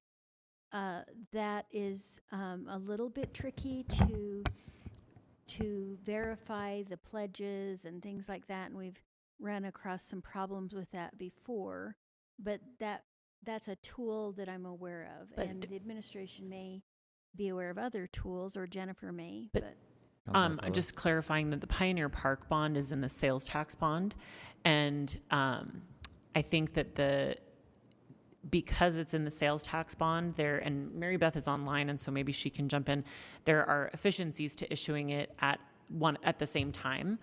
So I'm trying to think through ways to have the funds be contingent on fundraising when it's part of this sort of overall sales tax bond. And maybe we can think with Mary Beth and Katie about how to word that before next week. Councilmember Dugan and I talked about this idea a little bit, and I guess one concern is that setting that precedent means that parks that are used by wealthier residents can get more city investment because they have a better chance of leveraging private funds. So And that's an open discussion topic, but like it's likely that like Jordan Park might not have as much interest in that sort of level of match. So, and maybe we just need to be smart about only asking for a match when we believe that it's possible to get, but it's a little bit of a interesting conversation, And right? one thing that helps level that playing field is that there are certain areas of the city in the lower income areas that are eligible for the federal CDBG funding. So there are a few things, Okay. but it's an entirely policy decision for the council to weigh exactly those kinds of. Councilmember Fowler, did you have a comment? Oh, I thought you. Is there any more discussion on the straw poll? And I'm fine with the amendment that Councilmember Pui and Councilmember Wharton both suggested. I don't know exactly. Is the wording clear enough for you, Cindy Lou? Or should I restate it? Can we say and request the administration pursue community investment on the Pioneer Park issue? Yes. Yes. And on. But not make it contingent, just. Yes. Just. Pursue, but can we do the pursue for, I mean, sure, Pioneer Park, I know there's interest, but I think we should make it open for anybody, any park that people want to invest in, whether it be Jordan or whether it be Liberty Park. Liberty Park has a lot of need, and I'm sure there's a lot of neighbors interested in investing if they were able to have a Friends of Pioneer Park. I know Allen Park, there was an interest there, here and there, so make it like general, like let's as soon as we are able to bond for this, that we also have the process ready for those that want to invest, and not wait another 3 years that hopefully we work our processes to take donations from private entities. So thank you, something like that. Okay, but I do like Councilmember Wharton's amendment as well to make the Fairmont Park funding adequately flexible to handle multiple contingencies in the future. Okay. Okay, so that's my straw poll. Show your feelings. Looks like 7 yeses and 0 nos. Thank you, everybody. Great. Okay, let's move on to agenda item number 4, Capital Improvement Program Projects Follow-Up. I think that there are a few different ideas that I've heard individually from council members, but I will let those council members speak to their ideas themselves. Who wants to go first? Peter Eschler? So I think I've spoken to everyone about this, with the exception of the 7 parks in each district. There's nothing allocated to District 1. And while I am so thankful for the West Side investments going in at Glendale and do not want to mitigate them, the truth is those of us at the northern end of the West Side are living under some serious stress in our outdoor spaces. And I would like a sign of good faith to my neighbors that their enjoyment, that the maturation of their kids in those outdoor spaces is a priority for the city.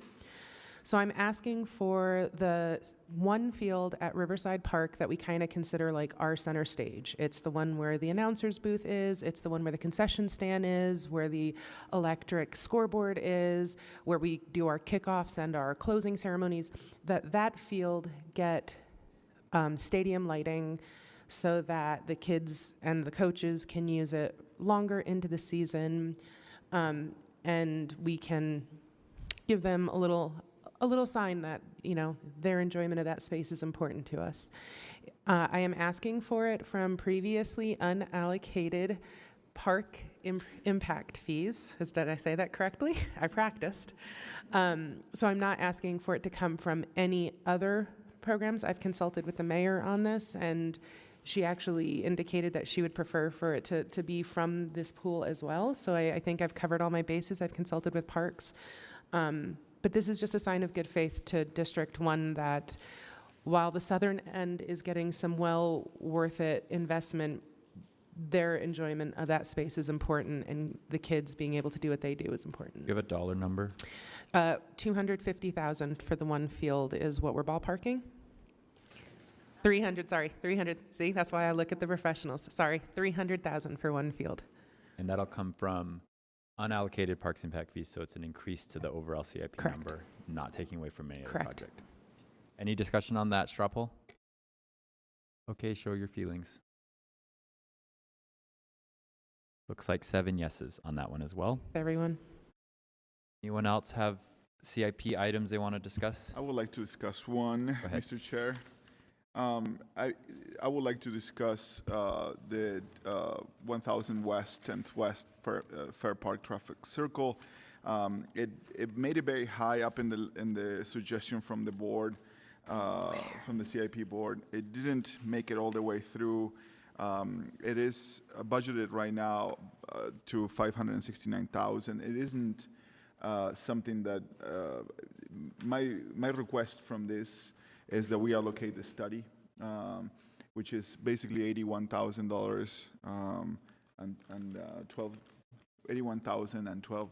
What is the name? $81,012 to study this and to see if we can make these gigantic avenues that we have in our district more friendly to everybody to use. And we have a fire station right there. It's in between both of our districts, District 1 and 2. And I am sure that Councilmember Peter Eschler hears a lot about this, the amount of speeding that happens. And I would like to see if we can, if there is appetite in this group to fund the study, the portion of the study from this, which is $81,000. And the community is asking us, or me, at least, me, that we fund the study at least so we can get the ball rolling. And I know that there is money for traffic mitigation and all that, but the argument is, let's get it moving, let's put the investment there for the study. I want to join Councilmember Puyi in asking. Is this one that's called 1000 West intersection upgrades at 300 North and 400 North? No. I think it's project number 27. Oh, 1000 West Fair Park Traffic Circle. Correct. There are two similar They're really projects. They do have a little overlap, but they are different. Evidence that our constituents are stressed out by this. Okay. But can I just say, when you're talking about study, you might mean design. Okay. Yes, this is the design part of this. This is to fund an actual design, and then we can, kind of like we did with Japantown. We have a design for the street, but we need to still find funding for it. So correct. And it may be that they combine it with another project that they're doing, but your goal is to still get it designed in some way, whether that's a traffic circle or part of the design of the other aspect. Yeah, that's correct. And what was the number that you said again, Councilmember Puyi? 81,000. So, Councilmember Puyi, or Council Chair? Yeah, go ahead, Councilmember Dugan. So this is more of a study on the traffic calming of this intersection, whether it be a circle or some other tool, because as I know from the previous intersections and traffic circles, some people think it's a great idea, but there's a number of people that don't always think it's a great idea. So that would be part of the study of this intersection and traffic calming. Is that how I'm reading this idea? I think, I'm open to leave it to the administration and to the professionals, John Larson and his team, to decide what is the best way of doing this. They already work with the CIP application on this, putting a number into this and to coming up with. I'm hoping that they didn't go through that trouble to design something that is bad for the city, but I also would like to leave a little wiggle room to the administration to tell us if there is a better way of doing something with that intersection. But it is design money, so you come out of it, the goal is to come out of it with something designed, whether that's a traffic circle or some other element. Something ready to build, not just here's an idea. Yes. Here's the best of 3 different ideas. Okay. So $81,000, where does it come from, Councilmember Puyi? General. So a transfer from fund balance to CIP? So as a reminder, there's $152,000 from general fund dollars from already completed CIP projects that were under budget, so that's an option. Great. That seems like a better option. Wait a minute. But don't we also aren't a lot of CIP projects coming back to us for rescoping? Yes, you do. And the administration is recommending that If there's any amount remaining of that 152, that it be added to the cost overrun account because of those expected cost increases. Mr. Chair? So I don't really want to, well, I don't feel good about taking the money from projects that came in under budget when we have projects that we've already approved that are going to come in needing more and rescope. So leaving How much is in that our overrun account 152 right in now? the overrun account. So Councilmember Wharton's amendment or suggestion would be to leave the 152,000 in the cost overrun account and add Well, the how much is the study? 81. Oh, yeah. And take the 81 from just general fund balance and put it into CIP. Councilmember Fowler? Yeah, I mean, I'm all for the study and things, but we did just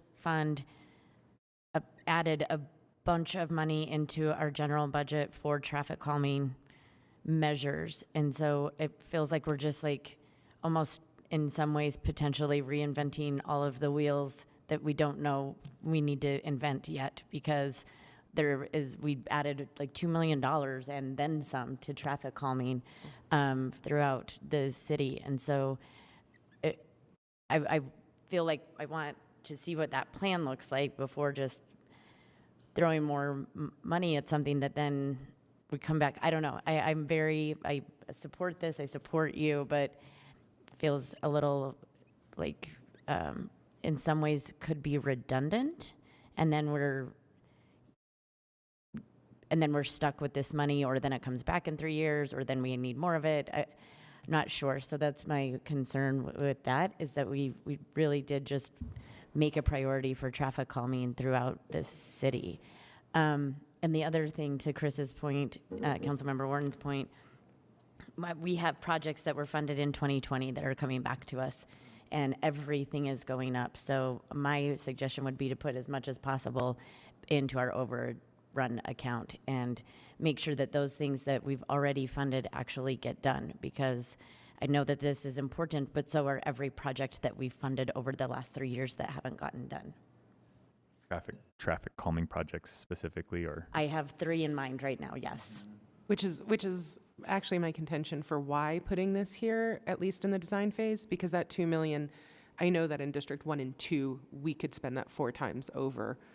And so any pullouts that we can allocate for feels like a really strategic use of our time. And this area in particular has repeatedly been brought up by, it is actually the dividing line between Alejandro and I. And we hear it from both sides continuously. So that actually is why I feel like we should pull out, because that $2 million across 7 districts is going to go quick.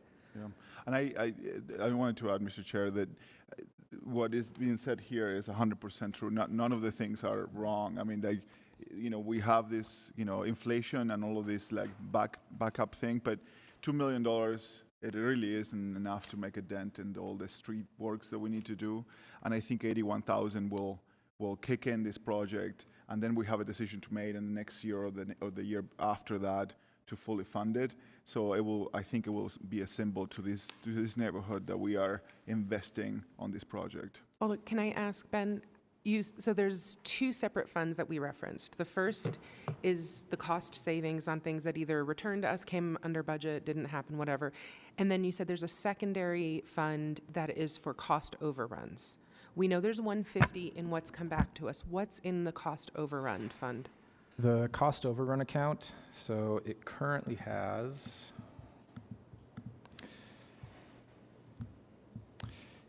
$557,000, and an additional $208,000 is proposed to go into it. So that would put you about $780,000. And then when we add the 150, and if you add the 152, you're just over $900,000. Now there are very large projects, particularly street reconstructions, which you will see next week in Budget Amendment number 1, where $3 million is being requested to cover cost overruns just for the reconstructions. Those are able to use transportation impact fees, but many projects cannot use impact fees to cover the cost overrun. What's in our transportation impact fees? There's $8 million right now. Appreciate you being an index of our fund balances. Okay. That 8 million, 3 million is going to go in budget amendment number 1 if the council supports, and there's another 1.5 million that's proposed to be spent in CIP. So that would only leave 3 million for future opportunities. I still feel comfortable. More than even 1,000 West, 500 North is a corridor where we've had multiple deaths and accidents. Can I ask maybe John Larson, if you don't mind? I see you in the audience. I know we put a lot of money into the 600 North Complete Street Plus project. Is there any way that within that context of that, we could get the design for 1000 West thrown in there? And would that be an economy, like would that help do this with already sort of mobilized resources? Or like, does this relate at all, I guess? Or how much does it relate and overlap? It feels like it should, but I realize that's scope creep of a project. And Sure. Well, so there's actually one of the street bond projects is 3rd North that's going to be reconstructed from 10th West to, I think, 3rd West. And I think that's scheduled. We're working on the conceptual design right now. And we'll be working on the civil design. I believe that's scheduled for a 2024 construction date. And so we've already been looking at this intersection because we've heard a lot from the community. They really dislike the current design. And so we've been planning on including at least doing some design as part of that 300 North project. okay, so there's a 300 North project that's funded plus the 600 North projects that is funded. Right. Yeah. And, okay. Well, the 600 North, the final large funding chunk is in the sales tax bond. Right. Okay. I mean, I traffic calming and street safety is really important to me. I guess I wonder, I don't know.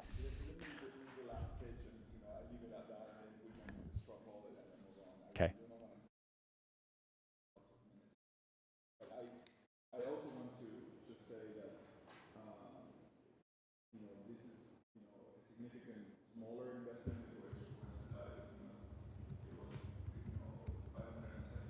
basically to complete this project. And, to me, as John has heard about this, as much as, we have heard about this in the community, I think that 81,000 will be a huge symbol to this community, and it's not, it's not there's not going to be a construction with this. It will be a good symbol to the community, and it's a significant less amount of what is requested to make it happen. And in the context of this gigantic project, I think it makes sense to me. But I leave it out there. I hope that you support it, but it's fine whatever it ends up. Thank you. Okay. Let's just call for a vote on it. Yeah. So the proposal is to take it from where? Fund balance, general fund balance. And where does that put fund balance, our percent again? Fund balance is currently about $16 million above the minimum 13% target.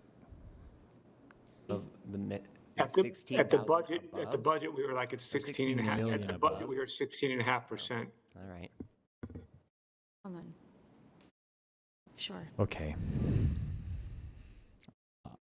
You guys look so happy. It's a small enough number that I feel comfortable. So that passes 7-0. I have a question about, how we have a percentage set for rainy days, like we just talked about. Is there a policy as well on like park impact fees and transportation impact fees where we have to keep a certain amount there always, not use it just in case?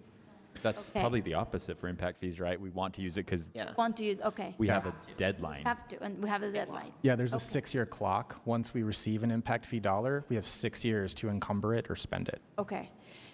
And every year that impact fee increases because every year we get more impact fees, newer impact fees. Right, understood. And so then that's, I have a question. I have a go proposal ahead. as well. And maybe that I wasn't here and you guys did talk about it. But there is a small request here for Topher Park. And I discussed with Ben if this would be impact fees eligible, because it would be adding a new amenity to a park that it doesn't have it. And right now that park is in need of an improvement. And so I know it's a small request. I wanted it was not supported. It was $50,000, but I wanted to use $100,000 from the Parks Impact Fees Fund. This was discussed at the July 19th meeting, great. and the Public Lands Department clarified that the application is for additional public engagement, which is not eligible for parks impact fees. Okay. If it was funding a specific amenity for an underused part of the park, that would be eligible, Okay. but the application is for more public engagement, not for building another amenity. Okay. There was a 2020 public engagement report, but the department said they prefer funding to create a vision plan and do additional engagement with more residents. Interesting. So if you wanted to fund the current application of $50,000, it would need to come from a different funding source. If you wanted to fund a new amenity for the park, it would be a council-added item, and then you could use park impact fees. Okay. That's it. That's the option that I want. I want a council-added item to our park impact fees, because I think we need the help in Topher Park. Downtown does not have enough parks, as we all know, and this is a very small ask that can be funded. Okay, let's open it up to discussion on this one. I feel like we need to talk about this in a larger context, though, because I do feel like under what I see here for your area, or under requests that you're interested in, there are quite a few. And so, like, I feel like we do need to start setting some priorities. Like, would the Gateway Triangle Park be more of a priority over, Yeah. you know? And so We already did that one, Already didn't we? did that one. That one is a yes, right? I have it here under a new proposal under this in the staff report. Am I missing something? There's no new I thought proposal. that we straw polled that a couple weeks ago. You did. I believe that we did. Yeah. Okay. And Kristen, did we you were wanna paying for come that up? with impact fees? Correct. And then we were also, but to Victoria's point, we also were waiting on a response about Dinwiddie Park Right. and whether, I thought there was a response. do we have a response on that? We do. Yeah. Okay. The response on Dinwiddie Park, just a second. So the proposed project, it would violate the terms in the current lease. There's a lease. So it would require the city to terminate the lease in order to move forward with the project. The administration has neither recommended funding the project nor terminating the lease. It is important to note that the property is currently zoned D1, Central Business District.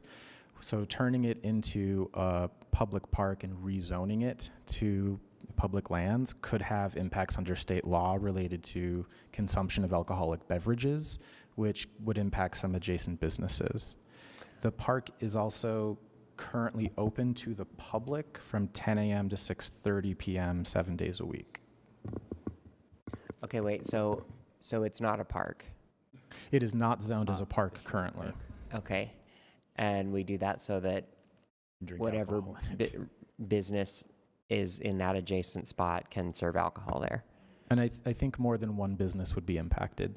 Oh, okay. Because there's a radius set in state law. I can't remember the distance. 200 feet? I see. Okay, so, I mean, is there, I feel like when we talked about this last time, we were saying, okay, there might be other like activations or improvements or whatever that could be made there, and we were going to check on whether the new tenants that are there in the space where Cafe Melisse was are going to be using it. I haven't seen it open, so I don't know.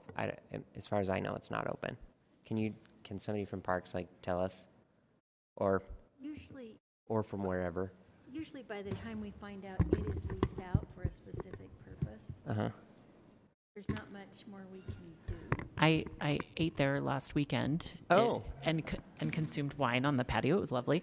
Okay. It appeared to be closed to the public. It appeared to be like an extension of the business and not not a public park. Now, granted, it was after 7, and so maybe the gate that keeps it more private feeling is open during but it felt very much a part of the restaurant business, just like it did when Cafe Melisse was there. Okay, so it's open to the public from 10 to 7. 10 to 6:30. 10 to 6:30, and then at 7 o'clock it becomes Part of the restaurant. That's my understanding. Yeah, I can help add some context. So the lease right now is month to month. So there is the ability to terminate that lease with a 90-day notice. However, the administration needs to really look at that and figure out a long-term strategy for the space. We do recognize that it would provide a great, public plaza or park. Right now it is serving that restaurant and providing outdoor dining. But there is the liquor law issue that we do need to consider. So we would like more time to kind of develop a longer term strategy. With the liquor laws, the existing businesses with liquor licenses wouldn't be impacted. They'd be exempt or grandfathered in, but any new restaurant locating there would not be able to get a license. And I think it's, there's a 300-foot and a 600-foot measurement depending on if you're walking or if it's a radius. Okay, thank you. I guess my discussion on Dinwiddie Park and Toffer Park is I feel I was hesitant to vote yes on Councilmember Poy's straw poll just because it's so last second, and I think we could all throw things out that we want to fund, and I feel like we've had a lot of discussions up till now, so I'm hesitant to support this one just because I just think it's a little too late for me to get on board with it, and I'll probably feel similarly to other ones that might come up right now, but of course we don't want to cut the discussion short. So Councilman Puy, did you have a comment? Yeah, Mr. Chair, I pushed on this a couple of meetings ago on this specific park, and it was when it was on the west side, the meeting on the west side, and I think because it's a park, and we increase the money for the neighborhood parks, trails, and open space, at least one per district. It gives not only District 4 but all of us extra funding, and the amount you are requesting is small, it's 52. So I think we could potentially do it there. But I'm again open to the discussion, and if the council members feel otherwise, I'm happy to support it too. But I think we have extra funding for specific for parks right now in all districts. So this could be something that could fit there if we tell the administration. You want to move forward with the straw poll or amend it, or? So we're just going item by item. Did you guys discuss the Mountain Dell golf course? Don't believe we discussed that. No, I don't think there was any thought of that one, because I know that was kind of like in my area, and I didn't bring that one up because it's actually outside of the city limits, but it is part of the city golf course. Okay. So this is the issue that I have, and when the sales tax money that we set aside for new parks or parks, something in any of the districts, it's a good chunk of money, so that maybe we find a piece of land in one of the districts and we can purchase, or it's like a big ticket item. I do feel like some of the impact fees that we have sitting there, we can use smaller ticket items and take care of needs that are like now, like that they're not huge, and the money's there that we can, like they're like the low-hanging fruit to me versus the sales tax or money that we allocated for the 7 parks or 7 districts. I don't remember. I would argue that that's what this CIP proposal is those low-hanging fruit and the things that have already been identified, and then we've added a few, and then we are also investing through the bonds. So, I mean, I guess my argument would be that that's exactly what we're looking at right now, is the first sort of lowest hanging fruit of projects that a lot of them are using impact fees.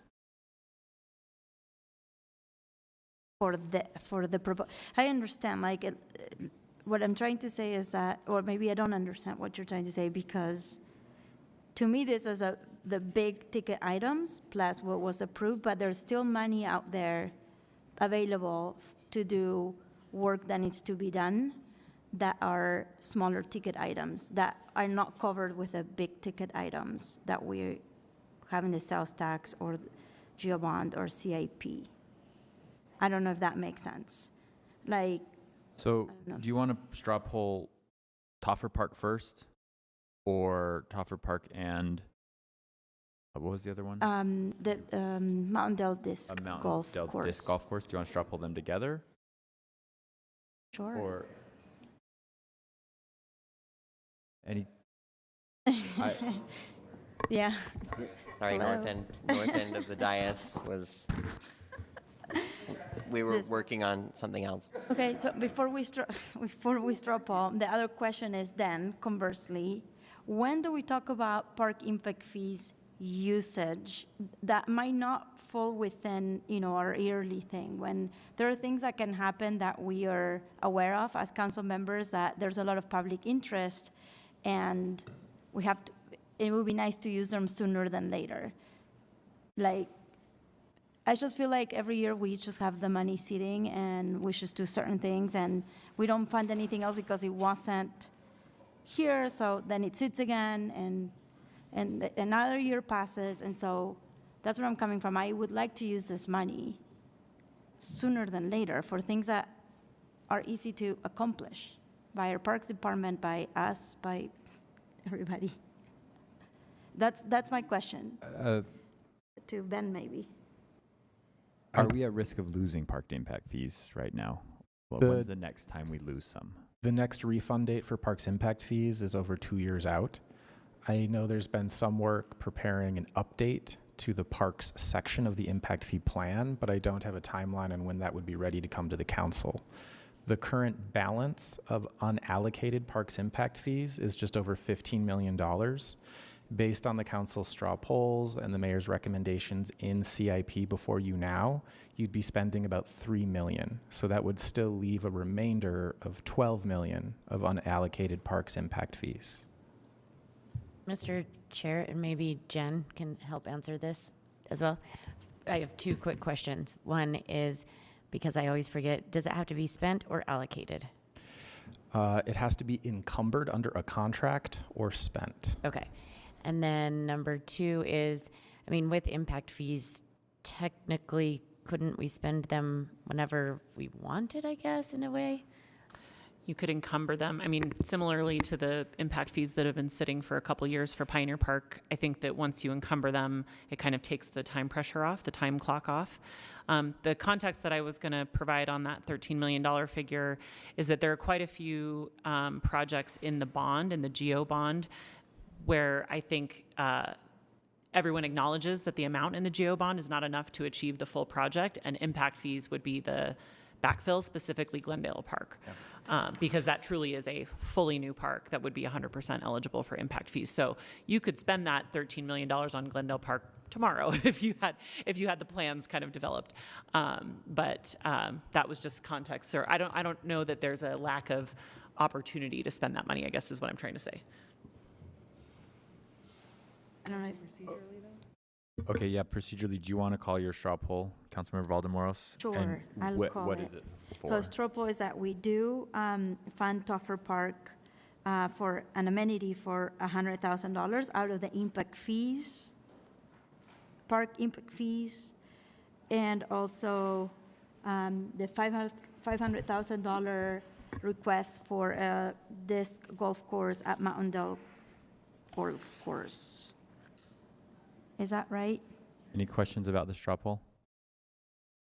Were those two separate straw polls or Yeah, can one we vote straw on those poll? separately? Separate, yeah, please. Okay.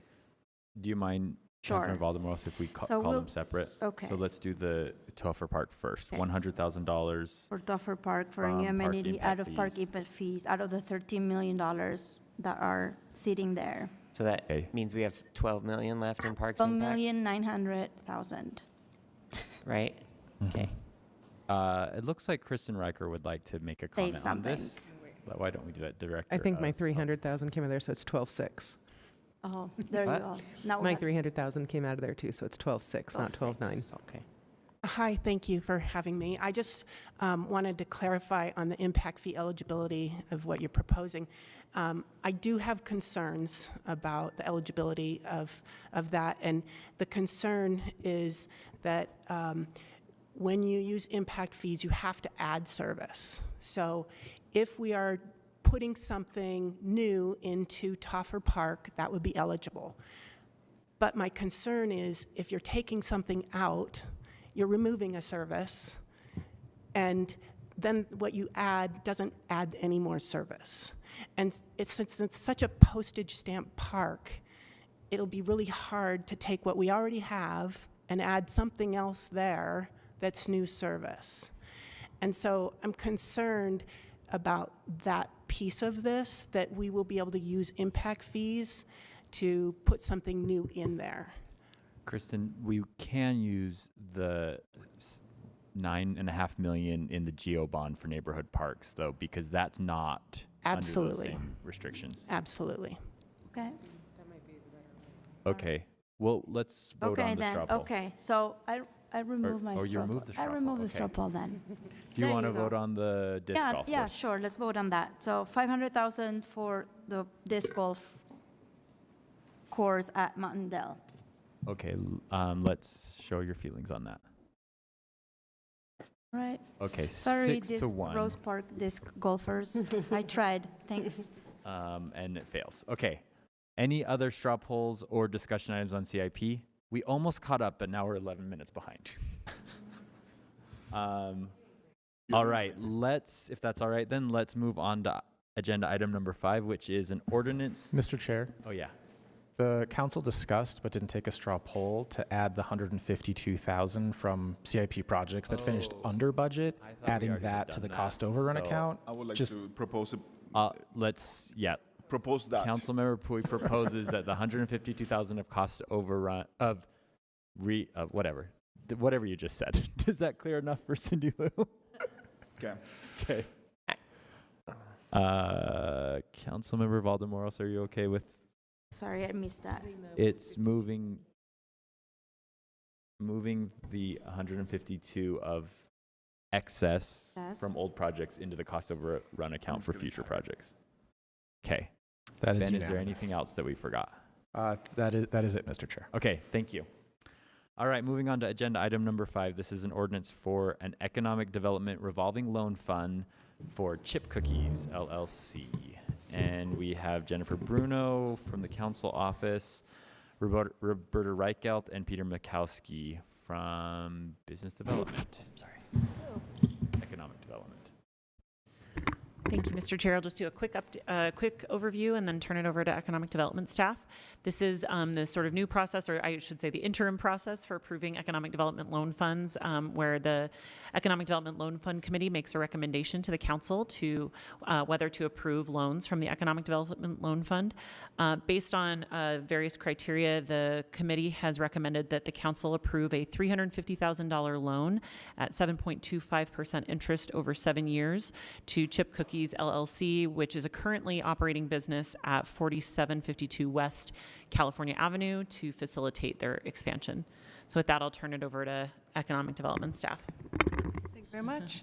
Good evening, council members. Great to be with you. We have, as Jen mentioned, we have a loan, loan for expansion for Chip Cookies. They are a return customer of ours, and they are requesting $350,000. So I will let Peter introduce the loan.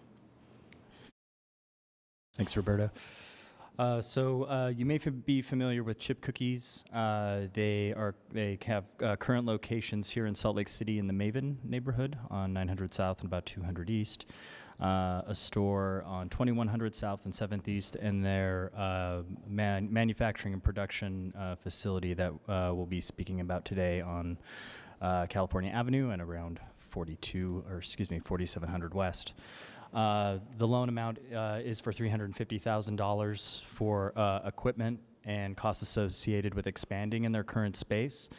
They just renewed their lease at their current location for an additional 7 years and have been using a part of the space for their production. But with plans of expansion in their operations, they would like to add additional equipment, improve some of their office space within the current space to accommodate their growth. They'll be opening new locations along the Wasatch Front, looking at franchising operations and locations here in the western United States, and of course expanding their operations here in Utah. As mentioned, they do have a previous loan with the Economic Development Loan Fund, which is current and paid off. They have met all criteria required for the loan program, obviously located in Salt Lake City, and are an existing business, have been in business since 2016. Collateral, all other requirements for the loan were met, and the loan committee moved to recommend approval of this loan. Happy to answer any questions from council. Does this go through a public hearing? No, it doesn't require a public hearing. The funding has been allocated, and the requirements for budgets have been those check marks have been checked during the annual budget process, and so this is just an interim process whereby, sort of like CIP actually, where the board recommends, a committee recommends to the council, and the council has final approval. Are we voting on it tonight? You'd be voting on it next week. Next week, okay. Sorry, did I cut you off? Is there more to your presentation? Any questions from council members on this? I mean, I love cookies, so. Doesn't. That's right. All right, great. I guess there's no questions on that. We will be voting next week. It'll be on the formal agenda next week. Okay, great. Thank you. Thank you. The next item is a written briefing about a franchise agreement with Unity National LLC, which I believe is a telecom utility. So if you're interested in that, then go ahead and read that. And now we're on board appointments. The first board appointment is Greta Summerfield, who the mayor has recommended for appointment to the Bicycle Advisory Committee. Are you Greta? Please come forward. Thank you. We normally just give you a few minutes to introduce yourself, tell us what you're interested in, why you're interested in this board, and what you're hopeful to accomplish. And there may or may not be questions from us or comments, but why don't you, time is open for you. Sounds good, yeah. Like you said, my name is Greta. I live... You speak a little closer. Oh, yeah, sorry, and I'm losing my voice, which doesn't help. I'm Greta. I've lived in Salt Lake for 5 years, coming from Minnesota, and live right downtown. And I work downtown, and a lot of my social activities are downtown, and I love riding my bike around the area. And this came up, I emailed the city, or Mayor Mendenhall, about the construction downtown, which I so support downtown expanding, but it has really made my life difficult as a bike commuter. So emailed a few issues, and then was told about this bicycle advisory committee, which I didn't know about previously. So after learning more about that, yeah, I just think it'd be a really great place for me to make my voice heard and, yeah, share my opinions on the bikeability of Salt Lake City. Thank you, Greta, and thanks for your willingness to volunteer for the city. Any Yeah. questions or comments from council members? Always appreciate people being willing to get involved, and I think a lot of us up here started on boards and committees, so it's a great way to get involved in your community. Thank you so much. Your name is going to be on our consent agenda. You don't have to come to the meeting, but we will be voting on it as part of our consent agenda at the end of the night. Cool. Thank you. Yeah, thank you. All right, the next board appointment is Raymond Reynolds, also being considered for appointment to the Bicycle Advisory Committee. Raymond, is that you on the screen? Yep, I'm here. Great. If you heard the previous instructions, just give us a little introduction to yourself and why you're interested in this committee. Sure. It's nice to meet you all. So I go by Ray. I'm currently a medical student up at the U. I also went to undergrad at the U. I've been living in Salt Lake for about 6 years now. I'm originally from the East Coast, but like I said, I moved here to go to school here. I'm a pretty big biker. I'm a commuter biker. I'm also a pretty big road biker. For, I guess, like the first 5 years that I was living here, I didn't own a car, so I pretty much biked everywhere. I lived in Sugar House, commuted to the U. And so I feel like I got to know the streets pretty well, where was safe or wasn't safe. And I really just wanted to join just to advocate for safer biking lanes, and just kind of push for a kind of a biking agenda in Salt Lake City. I think it's a really economical, green, and healthy way of living. And I'm just really passionate about it, and just wanted to kind of do whatever I can to, making biking more accessible and safer in the city. Thank you, Ray. Council members, any questions or comments for Ray? Again, thank you for your willingness to volunteer for Salt Lake City, and your name is going to be on our consent agenda tonight, which we vote on at the very end of the meeting. You do not need to be present in order to be voted on. Okay, thank you. Thank you. The next board appointment is Bonnie Russell, who is being considered for appointment to the library board. Bonnie is here in person. Just introduce yourself and what your interest on the library board is. All right. Good evening. My name is Bonnie Russell. I live in your district, actually, right on the edge here between 4 and 5. And I have a degree in English, an undergrad degree in English with a major in with a master's in business. And the reason that I'm excited about joining the library board is because I think that libraries can be a cornerstone of a community, and that community can then rally around the library. I moved here when the Marmalade library was just a vacant lot, and then I saw what had taken place in that area and what had happened with the overall community around there. Plus, with the degree in English, I'm passionate about reading and books and allowing many people to have those different accesses. And then as well, to look at a business from its overall strategic point of view and help with that business continuing to move forward. Wonderful. Thank you for representing District 5. As you might know, we're the only district without a public library I branch. know. So I'm hearing that may change. hopefully that will change soon. The mayor has indicated her support of that. So, and I'm supportive of that too. I So support it. anyway, that has nothing to do with your appointment to the board, but thank you for representing my district on that. Welcome. Council members, anyone else have questions or comments for Bonnie? Good morning.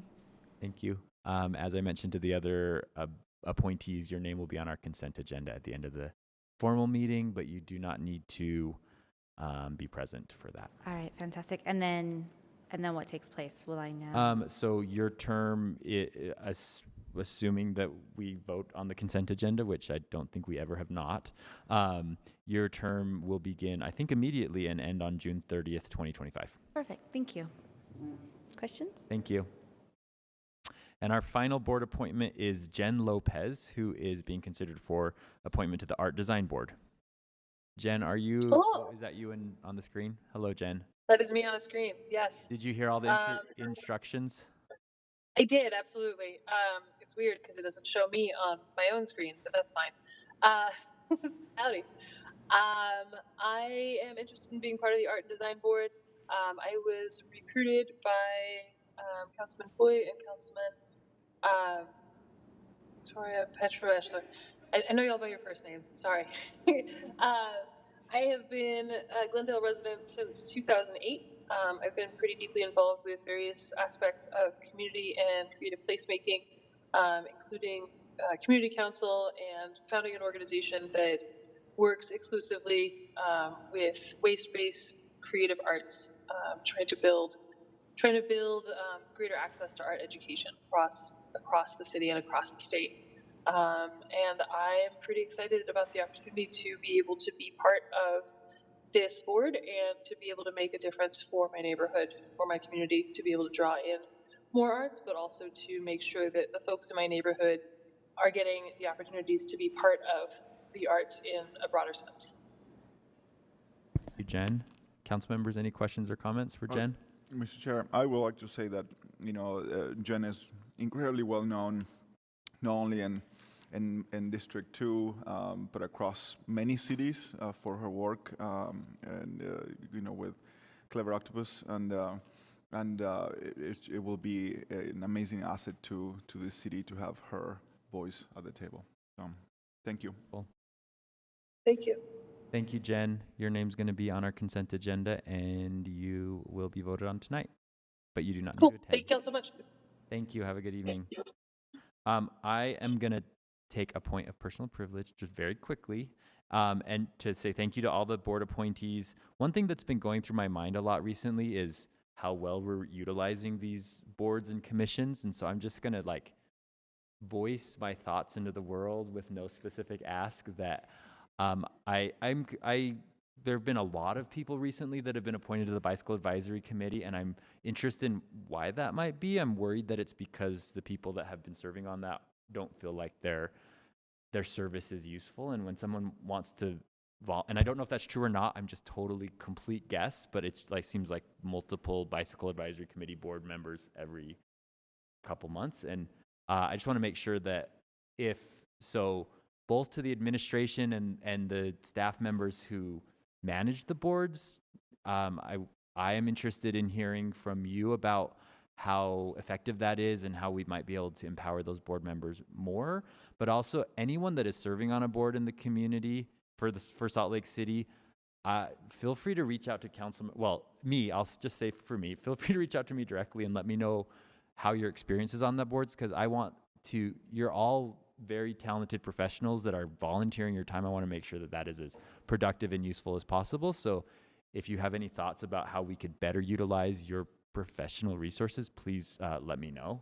And I assume other council members would be okay hearing that as well. But May I add something to it? Yes, please. A similar thought. I think it would be nice if we took turns. Sorry, I think it would be nice if we took turns and actually showed up to some of their meetings just to introduce ourselves and they get to know each other, us as a council member, not necessarily all together, but to hear also about our thoughts and our visions and our hopes for the city, because I think we only see them here and then that's it for a long time unless we are in community meetings or or maybe I'm not the one going often. I used to go to the Business Advisory Board before, but that ceased. And then another one that I went to with Rachel that was there was actually the graduation of the new police officers. And I realized that we never, went to a class as they were learning about being police officers in Salt Lake City, what elected officials hear and how, listen and hear and see things and what we also hope and wish for public safety in Salt Lake City. So also throwing it out in the world. great idea. And I had thought we should have people from the boards come to our meetings, but we should just meet them where they are. That makes way more sense. So I like that, and I'm going to try and start rotating through the boards. That's a great idea, Councilmember Valdemar. Thanks. All right. Any other? Okay. Seeing none, we're now on our standing items report of the chair and vice chair. Chair Dugan, do you have anything? No, sir. And I don't either. The next is report and announcements from the executive director, Cindy Gus Jensen. Nothing today. We do have a closed session that we're going to have to take over dinner, and that is for attorney-client matters and pending and recently litigation. Mr. Chair. Yes. I move that we adjourn our work session and enter, not adjourn. Sorry, my brain needs blood sugar. I move that we enter into a closed session for purposes of attorney-client matters and recent or pending litigation. Second. Okay, I have a motion from Councilmember Fowler, a second from Councilmember Pui. I'll roll call it. Councilmember Fowler? Yes. Pui? Yeah. Wharton? Yes. Valdemoros? Yes. Petro Eschler? Yes. Dugan? Yes. And I'm a yes as well. So we'll move into closed session, and then we'll be back at 7 for our formal meeting. Thank you. And for anyone who's joining on the WebEx now who belongs in the closed session, just stay on this link. Give us a few minutes while we set up the room. It's going to appear quiet for a little while, but we'll get started when it's appropriate. And for those who aren't joining the closed session via WebEx or don't belong in it, we'll be exiting you from the meeting, and you can rejoin our formal meeting at 7.